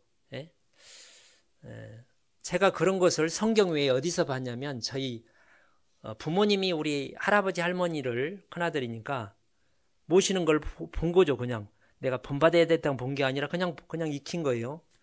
나중에 들은 얘기인데 저희 어머니가 장사 수완이 좋아가지고 광주에서 장사를 시작해가지고 좀 됐답니다. 근데 할아버지가 야 큰아들 내려오너라 하니까 즉각 내려오셨대요. 그때 저희 어머니 반응은 제가 잘 모르겠어요. 그때부터 이제 이렇게 그때 광주에 있으면 훨씬 더 잘 살았겠죠. 아무것도 없는 소작 키우는데 내려가가지고 이제 아버지를 모시는데 저희 할아버지가 61, 할머니가 62, 이때 돌아가셨어요. 한갑 있고 얼마 안 있다가. 근데 이제 하도 할아버지가 고생을 하셔가지고 밑이 빠졌다고 이렇게 표현을 하시던데 맨날 그 천식 해소라고 막 기침하시고 노루모 먹고 그렇게 하셔가지고 그렇게 이제 가난한 집인데 이렇게 고기를 이렇게 고등어 생선 같은 거 안 하면 우리 어머님 말씀에 저는 기억이 잘 안 나는데 우리 할아버지가 싹 밀어버린대요. 생선 달라고. 그러면 어떻게 구해 오기도 하고 나중에 이제 할머니인가 할아버지인가 할머니 같은데 고기를 잡수시는데 이제 드릴 게 없으니까 뱀을 잡아다가 고아서 드렸다고. 제가 그걸 뱀 잡는 걸 내 눈으로 이렇게 벼를 뒤집다가 뱀을 막 손으로 잡는 거예요. 이렇게 꽃뱀이죠 물론. 그걸 봤어요. 그리고 우리 할아버지를 그 다음에 할머니를 3년 동안 똥기저귀를 치웠 이렇게 시아버지를 이렇게 기저귀를 갈아준 거죠. 그래서 저희 할아버지가 그건 나중에 들은 얘기인데 저는 아파서 돌아가신 줄 알았는데 그게 아니라 어느 날 내가 너 고생 그만 시키겠다고 하고 수건을 딱 이별을 가리더래요. 처음에 뭔 말인가 했는데 안 드시겠다는 거예요. 그래서 이제 자식들이 아버지 드세요 막 해도 한 일주일 있다가 돌아가셨대요. 그거를 제가 이제 어릴 적에 이렇게 보고 들었는데 제가 이제 나중에 왜 우리 동창들 많은 친구들 내가 구원을 받았을까 그 생각을 커서 나 한참 뒤에 해봤어요. 근데 그 가능성 중에 하나가 모르죠. 하나님 앞에 가면 알겠지만 저희 어머니가 성경에 그랬잖아요. 부모를 공경하면 복을 받는다고 돼 있어요. 근데 저희 그 후로 제가 한국에서도 그렇고 멕시코에서도 이렇게 이제 구원 다 하는 건 아니지만 막 구원을 받는 사람 보면 부모한테 잘하는 사람들이 많아요. 뭐 다라고 할 수는 없지만. 그래서 저희 어머니가 저희 할아버지 할머니한테 잘하는 모습을 보고 저희 어머니를 구원을 해야 되겠는데 저 아들 저 길재를 이렇게 복음을 연결해서 해야 되겠다. 그렇게 하나님이 했을 수도 있다는 생각이 든다는 거예요. 네. 그거는 이제 뭐 요즘에는 딸만 있는 부분도 많으니까 장인 장모도 마찬가지예요. 그래서 여기 올 때 저희가 장모님 모시자고 그런 거예요. 저희 장모님 온다고 했다가 뭐 이렇게 뭐가 좀 집 문제 때문에 대출 받은 문제 그런 것이 얽혀가지고 이제 무산이 됐는데 제가 지금도 장모님 같이 지난번 2, 3주 전에도 오시자고. 근데 이제 요즘에는 전에는 산다고 하다가 아직은 아니라고. 그리고 저희 어머니 계실 때도 두 분이 이제 성격이 다르긴 하지만 두 분이 맞기만 하면 저희 장모님도 저희 어머니도 같이 모실 수도 그게 저는 별로 어려운 일이 아니고 이제 우리 자매가 좀 힘들어서 그렇지. 그래서 부모를 모시고 사는 게요 불편하다고 뭐 불편을 할 게 뭐 별로 있어요? 조금 불편할 수도 있겠죠. 자유롭지 못하니까 아침에 늦잠을 잘 못 자고 시어머니가 있는데 없으면 마음대로 뭐 늦잠 하고 싶은 거 다 할 거 아니에요. 근데 시어머니가 눈치 보이겠죠. 근데 하나님 앞에 가서 보면 그게 정말 잘했다 그러지 않겠습니까? 그래서 요즘 그 결혼 신상 명세서 할 때 청년들 시부모를 모시고 그 시부모라고 돼 있던가 부모라고 돼 있는 그거는 내가 잘 기억이 안 나는데 설문지가 있는데 그 설문지가 있는 게 웃기는 거죠. 당연히 모시고 살아야지. 부모가 싫다고 하기 전에는. 어떻게 생각하세요? 이게 뭐 꼰대라고 생각할지 모르지만 복 받고 싶으면 그렇다는 거예요. 제가 우리 할머니 할아버지랑 살면서 몰랐어요. 우리 할아버지 할머니가 저를 엄청 이뻐했는데 아버지가 무서우니까 아버지가 화나면 할아버지 할머니한테 도망가면 아버지가 저를 이제 혼내지 못하는 거예요. 그래서 할아버지 할머니가 돌아가실 때 제가 걱정했던 거 그러면 누가 나를 이제 방패가 돼주지 그 생각이었어요. 그러니까 부모가 이제 젊은 부모가 미성숙하더라도 좀 과격하더라도 할아버지 할머니가 살면 그걸 보완을 해줄 거라고 생각합니다. 경험이 많기 때문에 채워주는 거예요. 그리고 공동체 의식을 배울 수 있는 거죠. 우리는 개인주의 문화는 성경 문화가 아니라 육신의 문화고 세상 마귀가 주는 문화예요. 네 알아서 혼자 살아 이게. 계속 개인주의가 발달하잖아요. 개인주의가 발달한 서구는 전도하기가 어렵다니까요. 근데 멕시코도 한 사람이 아직도 한국이 60년대처럼 시골에는 이렇게 공동체 문화가 발달한 한 사람이 구원받으면 한국은 그런 가족 없잖아요. 가족들이 다 같이 듣는 경우가 많아요. 거기도 시골하고 그 도심지하고 좀 다릅니다. 결국 공동체 문화는 성경이 공동체 문화잖아요. 성경이. 이스라엘이 공동체고 하나님의 백성이고 가족이고 그게 복음에 유익한 거죠. 우리는 개인주의와 싸워야 돼요. 뭐 교제 생활도 그렇고 가족 문화도 그렇고. 그래서 할아버지와 같이 살고 할 수만 있으면 고모랑 같이 살고 고모가 얼마나 조카들을 이뻐해줘요. 그걸 통해서 야, 참 가족은 좋은 거구나. 그걸 느끼는 거예요. 그리고 크면 고모 전도하고 조카 전도하고 그렇게 되는 거죠. 근데 어릴 적에 그런 거를 체험하지 못하면 뭐 이모 고모도요 남남처럼 사촌도 남남처럼 지내는 거예요. 그래서 혼자 살아서 뭐예요? 혼자 편하게 살다가 가는 거죠. 이제 전도하기가 훨씬 더 어려워지는 거죠. 이제 여러 가지 이유에서 이제 부모도 이제 같이 싫어. 그래서 살려면 초기에 같이 사는 게 좋다고 그러죠. 예. 그게 정 어려우면 가까운 데 모시고 아래 윗집으로 모시든 옆집으로 모시든지 자주 들여다보면 좋잖아요. 그런 예를 이제 룻을 통해서 보면 알 수 있습니다. 룻기를 보시면 룻은 아들도 아니잖아요. 자기 신랑이 죽었으니까 이제 그 시어머니하고만 살게 되는데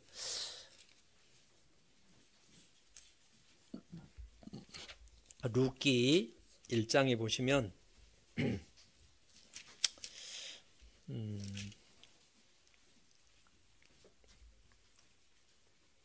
8절 나오미가 두 자부에게 이르되 너희는 각각 어미 집으로 돌아가라.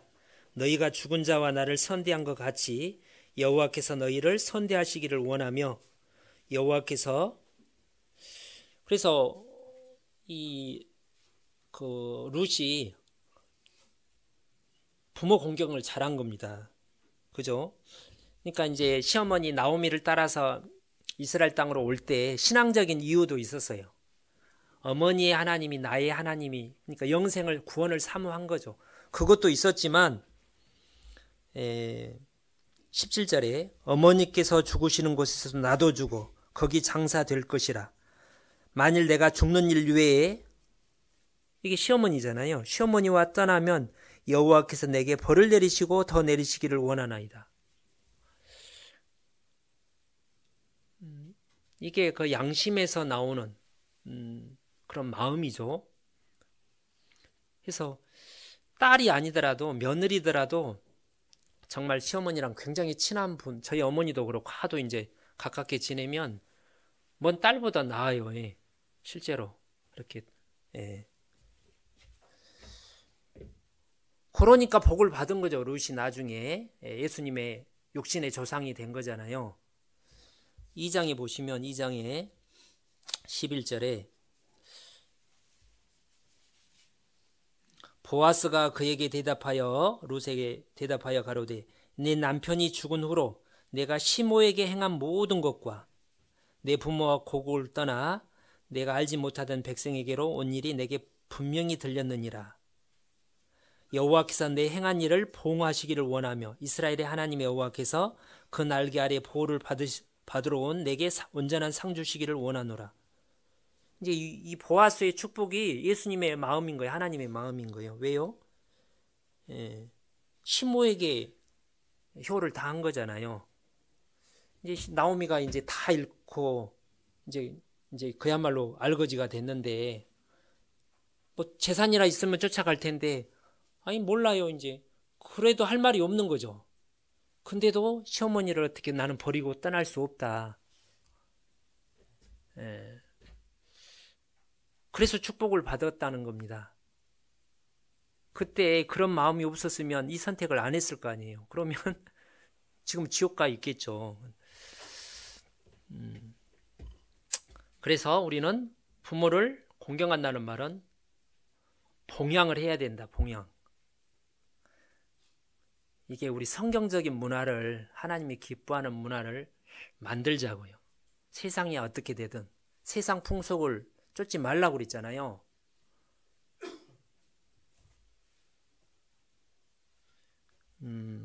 그 다음에 이제 또 이제 보답하는 게 모시고 사는 거 외에 이제 뭐 모든 자녀가 다 모실 수도 없고 이제 이제 생활비. 부모한테 생활비를 드려야 안 드려요?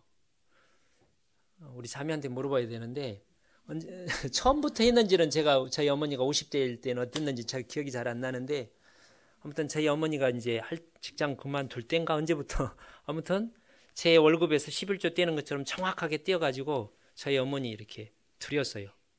우리 형제간 중에 3명 그렇게 안 했어요. 저는 그렇게 했습니다. 뭐 아들이니까 그렇기도 했지만 생활비 드려요 안 드려요? 드려야죠. 그게 당연한 게 아니겠습니까? 그러면 이제 또 핑계를 형편이 어려워서. 형편이 어려우면 자식을 안 키웁니까? 자녀 양육하잖아요. 형편이 어려워도 학교도 보내고 옷도 사주고 과외도 하고. 그래서 저는 제 얘기를 했는데 뭐 일단 뛰는 거예요. 뭐 과외는 못하고 학원은 못 보내더라도 일단 부모 생활비를 대줘야 될 거 아니에요. 먹고 살 수 있도록.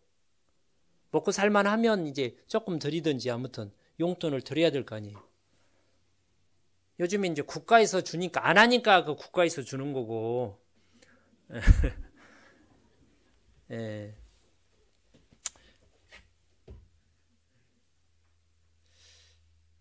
그래서 그 신앙의 핑계를 또 대서는 안 됩니다. 마가복음 7장에 보면 그 예수님 당시에도 유대인들이 고르반이라는 편이 있어요. 마가복음 7장에 찾지는 않고 왜 부모한테 생활비를 안 대주는데 하나님께 헌금을 하잖아요. 고르반 그러면 됐다고. 그때 하나님 예수님이 아주 호되게 책망했어요. 사람의 유전을 위해서 하나님의 계명을 폐한다. 아주 심하게 여기 마가복음 7장 10절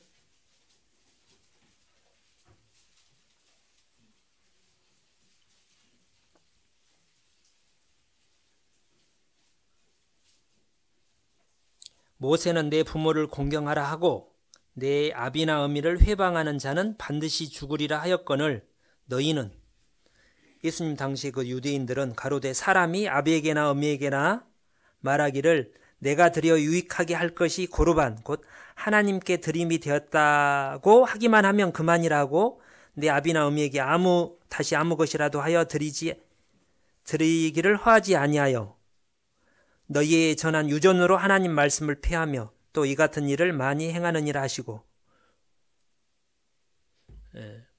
그러니까 봉사를 해야죠.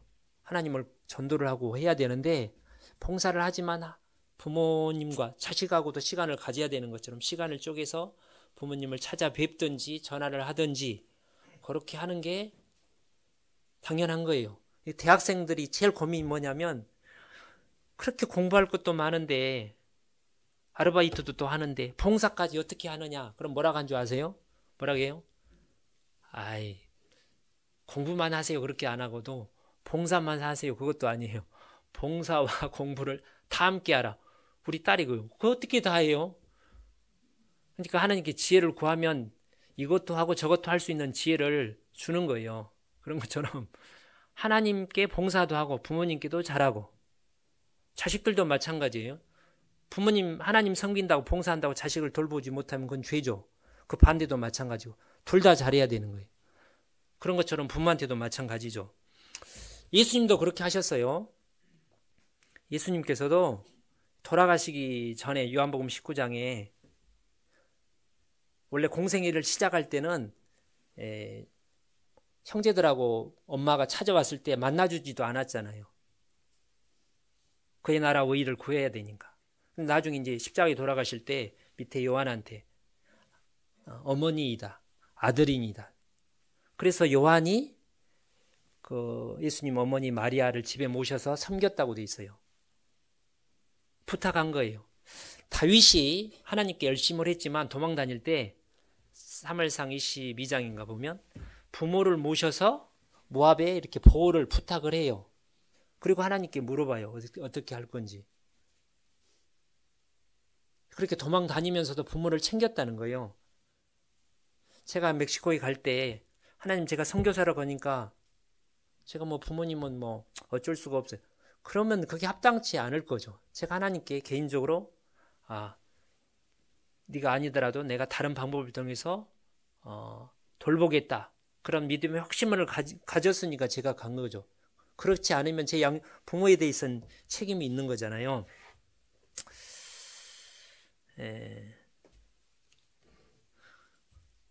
그리고 이제 손주들도 이렇게 보내서요. 할머니, 할아버지한테. 방학 때 있잖아요. 왜 안 보내요? 학원 다니고 과외하니라고 못 보내요. 학원 좀 덜 일주일 빼고 과외 빼고 할머니, 할아버지 그때 아니면 크면요. 할머니들 다 크면 이게 안 친해. 어릴 적에 친해져야 돼요. 어릴 적에 기억이 있을 때. 한 초등학교 때, 유치원 때, 초등학교 그때가 좋아요. 크면 이렇게 할머니긴 하지만 이게 친밀감이 떨어진다니까요. 보내요, 보내. 예.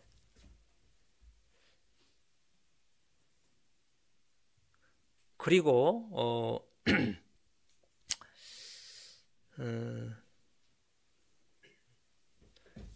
이제 형제간에 이걸 확대시키면 형제간에도 마찬가지예요. 이거 자 부모를 공경하면 그 탕자가 돌아왔을 때 형이 막 화를 냈잖아요. 아버지를 사랑하지 않아서 그런 거예요. 아버지를 정말 사랑했다면 자기 동생을 기쁘게 맞이했겠죠. 유다가 대표적인 거예요. 유다가 이제 아버지를 미워하다가 사랑하게 되니까 자기 동생을 벤야민을 사랑하게 된 거잖아요. 자, 부모님이 이제 살아계실 뿐만 아니라 부모님 돌아가셨다. 그러면 이제 누구한테 잘해야 되겠어요? 형제한테 잘해요, 형제한테.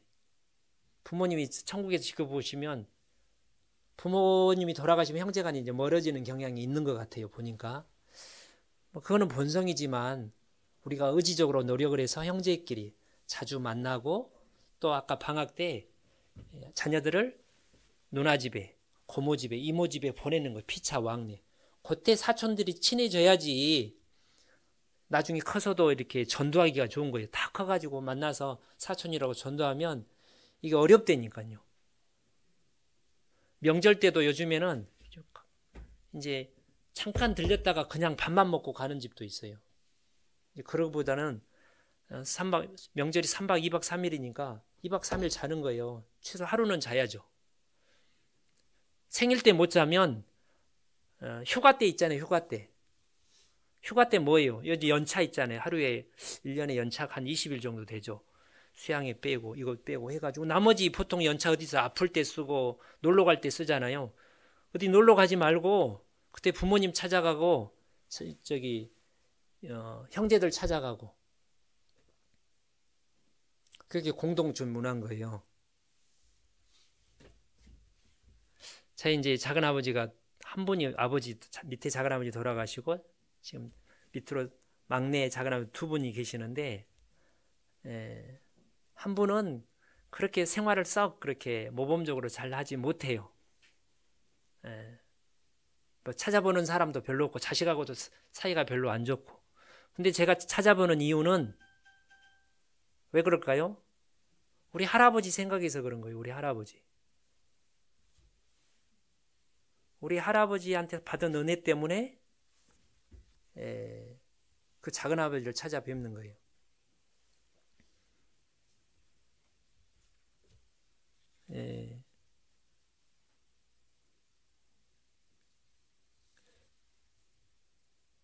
우리가 제가 사촌 막 잘 이렇게 사촌 동생을 잘 챙겨가지고 구원받도록 인도를 했는데 그렇게 하는 이유가 우리 작은 아버지가 저를 이뻐해 줬거든요.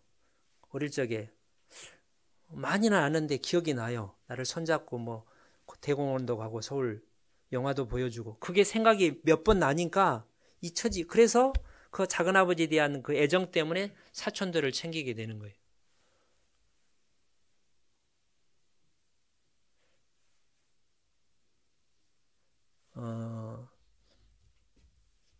그래서 우리가 좀 부모뿐만 아니라 형제, 그 다음에 이모, 삼촌 이게 고륙이라고 돼 있어요. 아브라함이 이삭을 롯을 잘 챙겼잖아요. 말 안 듣고 자기 배신하고 떠났는데 목숨을 걸고 가서 건졌잖아요. 나중에 소돔 고모라 할 때 아브라함이 막 50명에서 10명까지 내려가는 기도를 했잖아요. 이래도 하시렵니까? 그래서 아브라함 때문에 창세기 18장에 보면 아브라함을 봐서 롯을 건져줬다고 돼 있어요. 이게 하나님 주신 마음이라니까요. 그죠? 그리고 에스더하고 모르드게 관계가 무슨 관계예요? 모르드게가 사촌 오빠예요, 사촌 오빠. 에스더 1장인가 보면 이제 그 에스더 부모님이 돌아가셨어요. 혼자 고아가 된 거예요. 근데 사촌 오빠가 삼촌의 딸을 양육한 거예요. 친딸처럼. 사촌 오빠인데 나이 차이가 있었나 뭐죠. 그러니까 나중에 에스더가 그 은혜를 보답한 거죠. 예.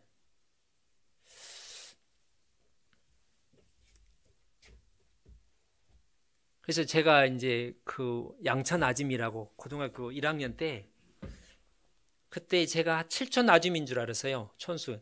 이번에 이제 제가 족보 계산하다가 보니까 7촌이 아니라 8촌까지가 이렇게 이제 가족이라고 그러는데 7촌이 아니라 9촌쯤 되는 것 같아요. 그분이 그 집에서 제가 1년 살았다니까요. 방 한 칸에서 해가지고 뒤에다가 만들어가지고. 근데 그걸 저는 약간 뭐 크게 생각을 안 했어요. 뭐 그러는가 보다. 어릴 적에 우리 집에 손님들이 친척들이 많이 와서 뭐 자고 가기도 했으니까. 나중에 커보니까 그 은혜가 너무 큰 거예요. 그래서 전도에서 구원을 받고 신앙생활 하다가 돌아가셨어요. 그리고 저희 이제 지금 광주의 아짐도 천수로 하면 9천 정도 되는데 요즘에 이제 벌초도 잘 안 하고 시대도 잘 안 하잖아요. 신앙 때문에 안 하는 게 아니라 귀찮아서 요즘은 이제 잘 안 해요. 그러니까 그 아짐이 정가댁인 거예요. 원래는 정가댁이 아닌데 큰 진짜 정가댁 아들은 이제 죽고 그러니까 둘째가 이제 정가댁 며느리가 돼가지고 한 수십 년 동안 수십 년은 아니고 한 20년 이상 그 아들이랑 우리 친한 형님이랑 시제하고 막 그 집안을 이렇게 산소도 벌초해 주고 돌봐주는 거예요. 그리고 저희 작은 할머니가 있는데 저희 작은 할머니 우리 할아버지의 재수씨잖아요. 저하고는 삼촌 관계인데 거기하고는 그럼 뭘 거 아니에요. 근데 그 광주 아짐이 작은 할머니를 집안 할머니잖아요. 그렇게 챙겨준 거예요. 이렇게 막 혼자 살았던 분인데 시어머니 챙긴 것처럼. 그래서 한 10몇 년 전에 저희 어머니가 가서 전도해서 그 아짐이 구원을 받았어요. 근데 제가 이제 그분을 만나면 무슨 생각이 드냐면 똑같은 생각이 들어요. 그러니까 이제 그분은 뭐 이렇게 양심으로 집안 어른을 공경한 거예요. 책임감으로. 그는 선한 양심에서 이제 방법을 잘 몰라 하나님을 몰라서 그렇게 한 거지만 선한 양심에서 부모를 공경하고 집안을 책임을 다하려고 노력을 했는데 제가 그거 보면 제 양심으로 하나님 보기에 이뻤던 것 같아요. 그러니까 한 번 듣고 말씀을 듣고 구원을 받은 거예요. 예.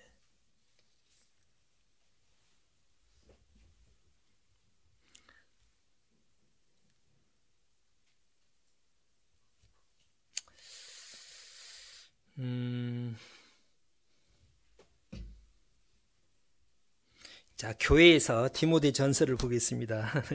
교회에서 시간이 많이 지났는데 디모데 전서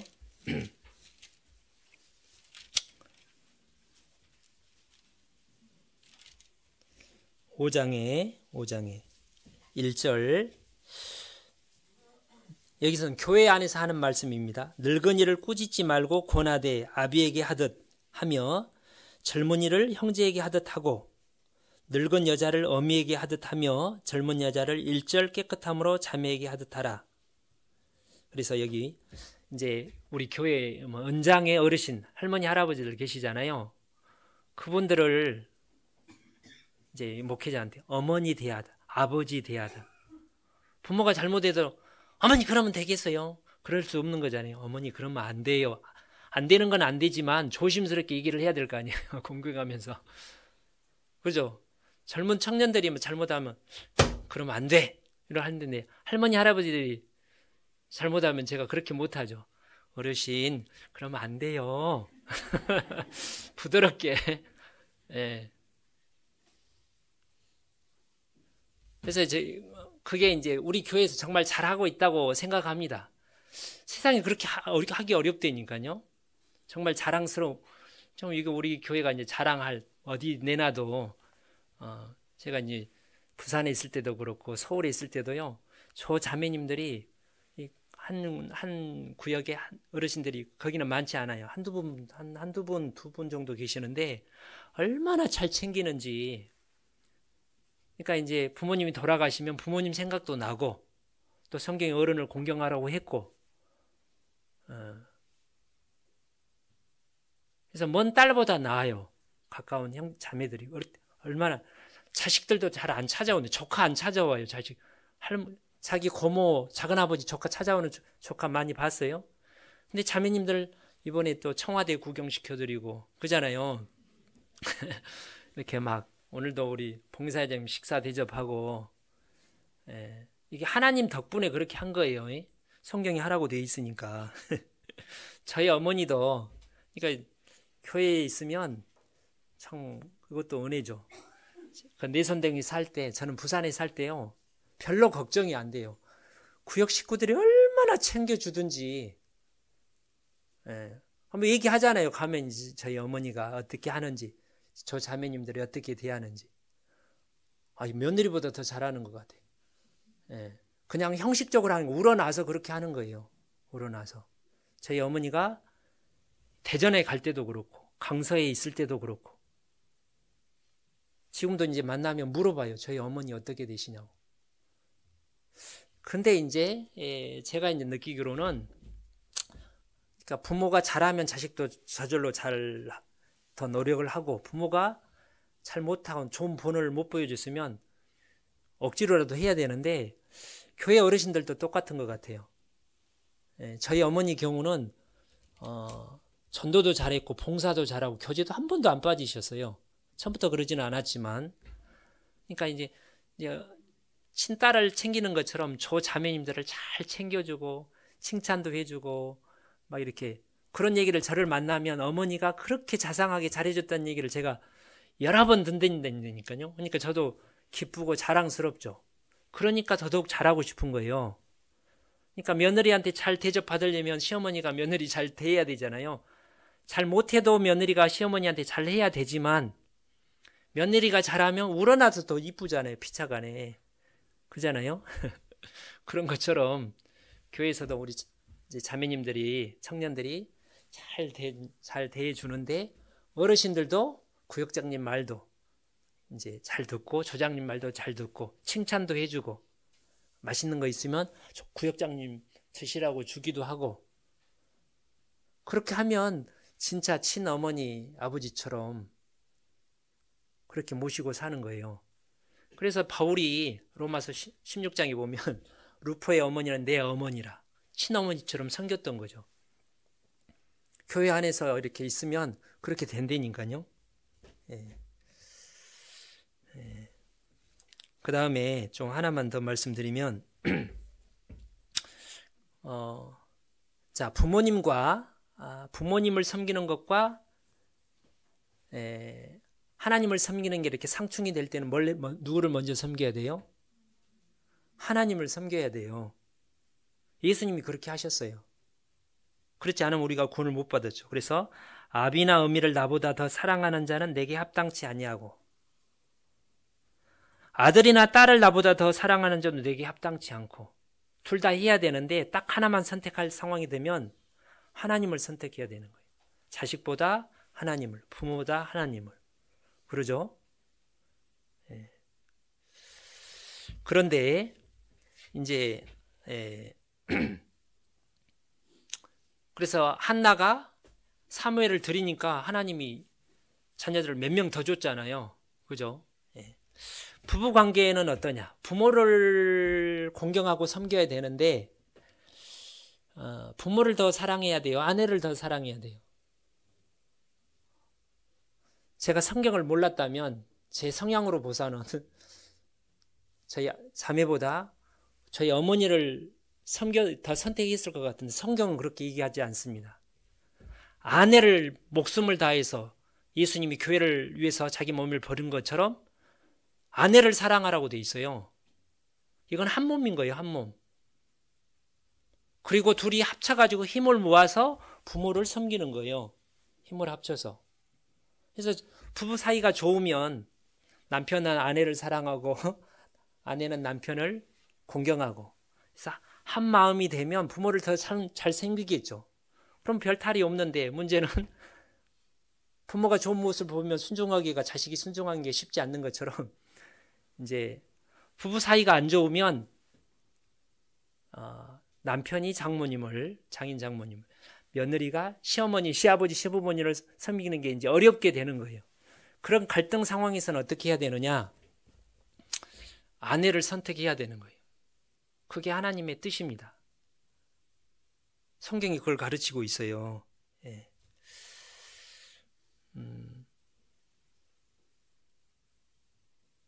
그래서 남편이 이제 여기 전주권, 수도권하고 똑같은 나라인데 약간 부모님을 챙기는 게 더 강한 것 같아요. 수도권보다는. 그래서 이제 아내가 부모님에게 잘해 주기를 바라면 어떻게 해야 돼 있어요? 왜 부모한테 잘 못해? 그렇게 해갈 게 아니라 아내를 더 뜨겁게 사랑하면, 그러면 아내가 감동을 해서 감사하는 마음으로, 시부모를 잘 섬기는 것은 이거는 본성이 아니잖아요. 본성. 부모가 자식을 사랑하는 건 본성인데, 며느리가 시어머니를 사랑하는 본성이 아니에요. 믿음인 거예요. 그는 피차간에 노력을 해야 되는 거예요. 남편 역할을, 아내를 별로 사랑하지 않는데 우리 남편이 나한테 이렇게 따뜻하게 항상 나를 아껴주고 그런 걸 묻는데, 그러더라도 며느리가 잘하는 며느리도 있지만 못하는 며느리도 있단 말입니다. 그럴 때는 아내를 아껴줘야 되는 거예요. 그게 성경이 우리에게 가르치는 겁니다. 그래서 이제 아내가 남편이 나를 정말 죽기까지 나를 아껴주고 사랑한다는 느낌이 들 때 부모에게 잘 하겠죠. 이게 잘못되면 이제 문제가 생기고, 또 이제 부모도 마찬가지예요. 부모도 자식이 소유가 아니잖아요. 다 크면 이제 며느리한테 내줘야 돼요.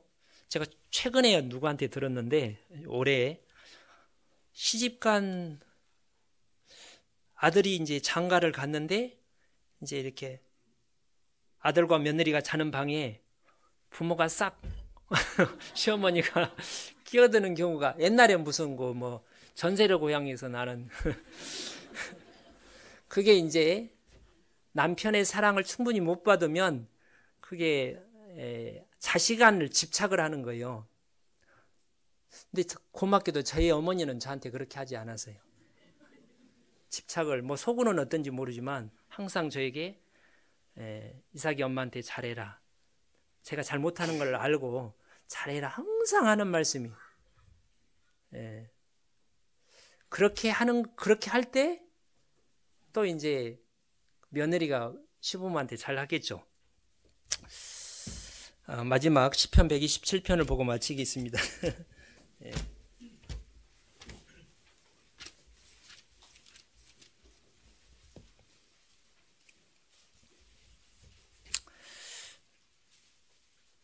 여호와께서 집을 세우지 아니하시면 세우는 자의 수고가 헛되며, 여호와께서 성을 지키지 아니하시면 파수꾼의 경성함이 허사로다. 너희가 일찍 일어나고 늦게 누우며 수고의 떡을 먹음이 헛되도다. 그러므로 여호와께서 그 사랑하시는 자에게 잠을 주시는도다. 그래서 우리가 가정이 정말 행복하고 화목한 가정이 되기를 바란다면, 부모는 자식을 성경대로 양육해야 되고, 주님의 교양과 훈계로, 자식은 부모를 성경대로 순종하고 공경해야 되고, 어른들을. 그러면 가장 행복하게 사는, 이게 하나님이 가정을 설계하신 하나님의 방법대로 살 때 가장 행복하게 살 수 있으리라고, 살 수 있겠죠. 그렇죠? 기도하고 마치겠습니다. 하나님 감사드립니다. 저희에게 소중한 부모를 주시고 또 형제간 친지 이웃들을 주신 것을 감사합니다. 우리가 주님을 경외하고 공경하는 마음으로 우리 부모와 형제 모든 집안 친지들을 섬기며 공경하며 하나님의 자녀다운 아름다운 모습을 보이기를 원합니다. 하나님, 우리가 말씀대로 살기를 원합니다. 도와주옵소서. 이를 통해서 하나님께 영광이 되며 복음의 유익이 되도록 도와주십시오. 오늘 내일 어버이날을 통해서 또 우리 각자가 부모님과 집안 어른들을 찾아뵙고 우리 마땅히 할 바를 다할 수 있도록 도와주시기 바랍니다. 우리 구주 예수님 이름으로 기도 올립니다. 아멘.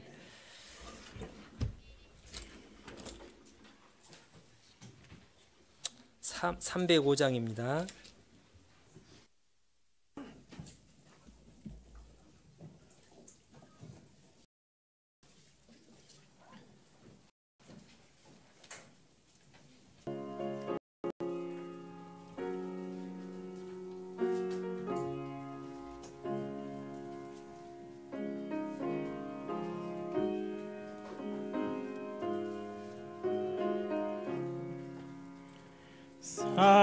사철의 봄바람 불어있고 하나님 아버지 모셨으니 믿음의 반석도 든든하다.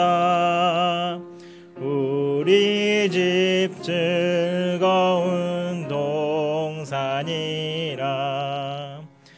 고마워라 임마누엘.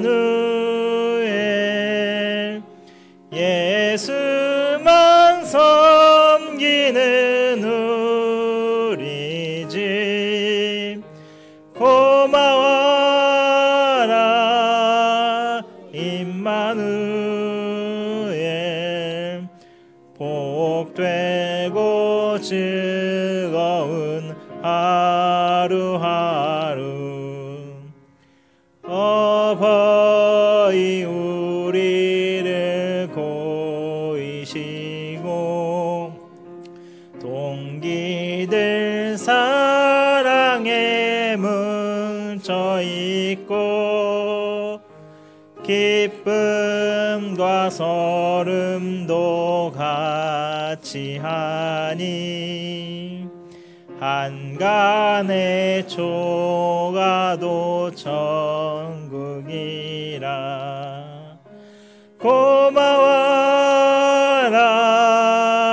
임마누엘. 예수만 섬기는 우리 집. 고마워라 임마누엘. 복되고 즐거운 하루하루. 아침과 저녁에 수고하여 다같이 일하는 온 식구가 한 상에 둘러서 먹고 마셔. 여기가 우리의 낙원이라. 고마워라 임마누엘.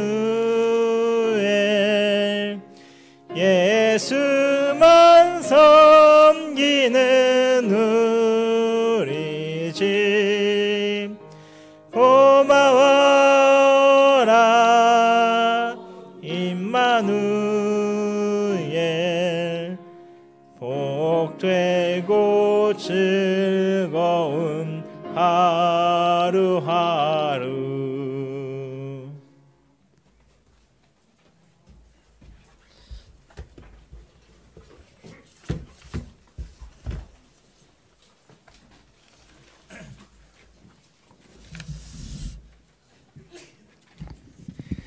예, 오늘 내일이 어버이날이지 않습니까? 그래서 또 특별히 또 목사님께서 어버이에 대한 그런 또 우리가 은혜에 대해서 그런 것에 대해서 자세히 이렇게 또 설명해 주셨습니다. 아무튼 우리 또 가족들, 친척들 돌아보는 귀한 시간이 좀 되기를 바라겠고요. 특별히 오늘은 이 광고 이후에 점심시간 이렇게 준비가 되지 않습니다. 그래서 좀 참고해 주시길 바라겠습니다. 특별히 우리 교회 안에 또 어르신들 또 우리가 다시 한번 돌아볼 수 있는 그런 기회를 또 이렇게 말씀을 통해서 살펴보는 그런 귀한 시간 가졌습니다. 그러니까 우리 어르신들 건강을 위해서 우리 건강 박수 우리 한번 보내드립시다. 야, 우리 어르신들 위해서 건강 박수. 예. 예. 항상 건강하시고요. 예.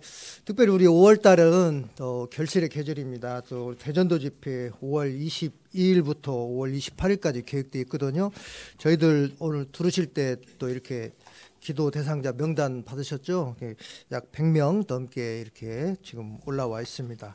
한 번도 이뤄지지 않도록 모든 분들이 다 함께 지금 마음으로 이렇게 기도하고 있는 줄 알고 있습니다. 더 많이 좀 기도해 주셔서 우리 지금 2주 앞으로 이제 바짝 다가왔거든요. 많은 영혼들이 이 장소에서 함께 하나님의 그 귀한 사랑을 깨달을 수 있는 그런 귀한 시간 되게끔 우리 모두가 다 한마음 한뜻으로 이 집회를 위해서 함께 기도해 주시기를 부탁드립니다. 어머니 원래가 5월 9일 화요일 날 오전 10시 2층에서 있습니다. 그리고 구역장 모임 목요일 날 7시 30분에 초등부실에 있습니다. 구역장 모임은 부구역장님도 이렇게 함께 합니다. 구역 모임은 금요일 날 있습니다. 4개 구역이 있습니다. 12구역 최유성 형제님, 13구역 정경훈 형제님, 21구역은 우리 자매님 성함 나오셨는데요. 박정호 어르신 댁, 그리고 23구역은 마중에서 있습니다. 예, 모든 분들이 또 함께 해주시고 또 집회를 위해서 계속 기도 부탁하는 그런 시간으로 이렇게 진행됐으면 좋겠습니다. 유초동부 야유기제가 이번 주 토요일 날 국립생태원 서천에 있습니다. 거기에 출발하는데요. 출발 시간 모든 일정에 대해서는 수요일 날 다시 한번 광고 드리도록 하겠습니다. 우리 형제자매님들 관심 가져주시고 또 후원도 이렇게 많이 부탁드리도록 하겠습니다. 예, 5월 일정표 나와 있습니다. 그래서 참고해 주시길 바라겠고요. 올해의 목표 같이 외쳐보시고 마치도록 하겠습니다. 예, 복음에 합당하게 고난받자. 예, 광고 마치도록 하겠습니다.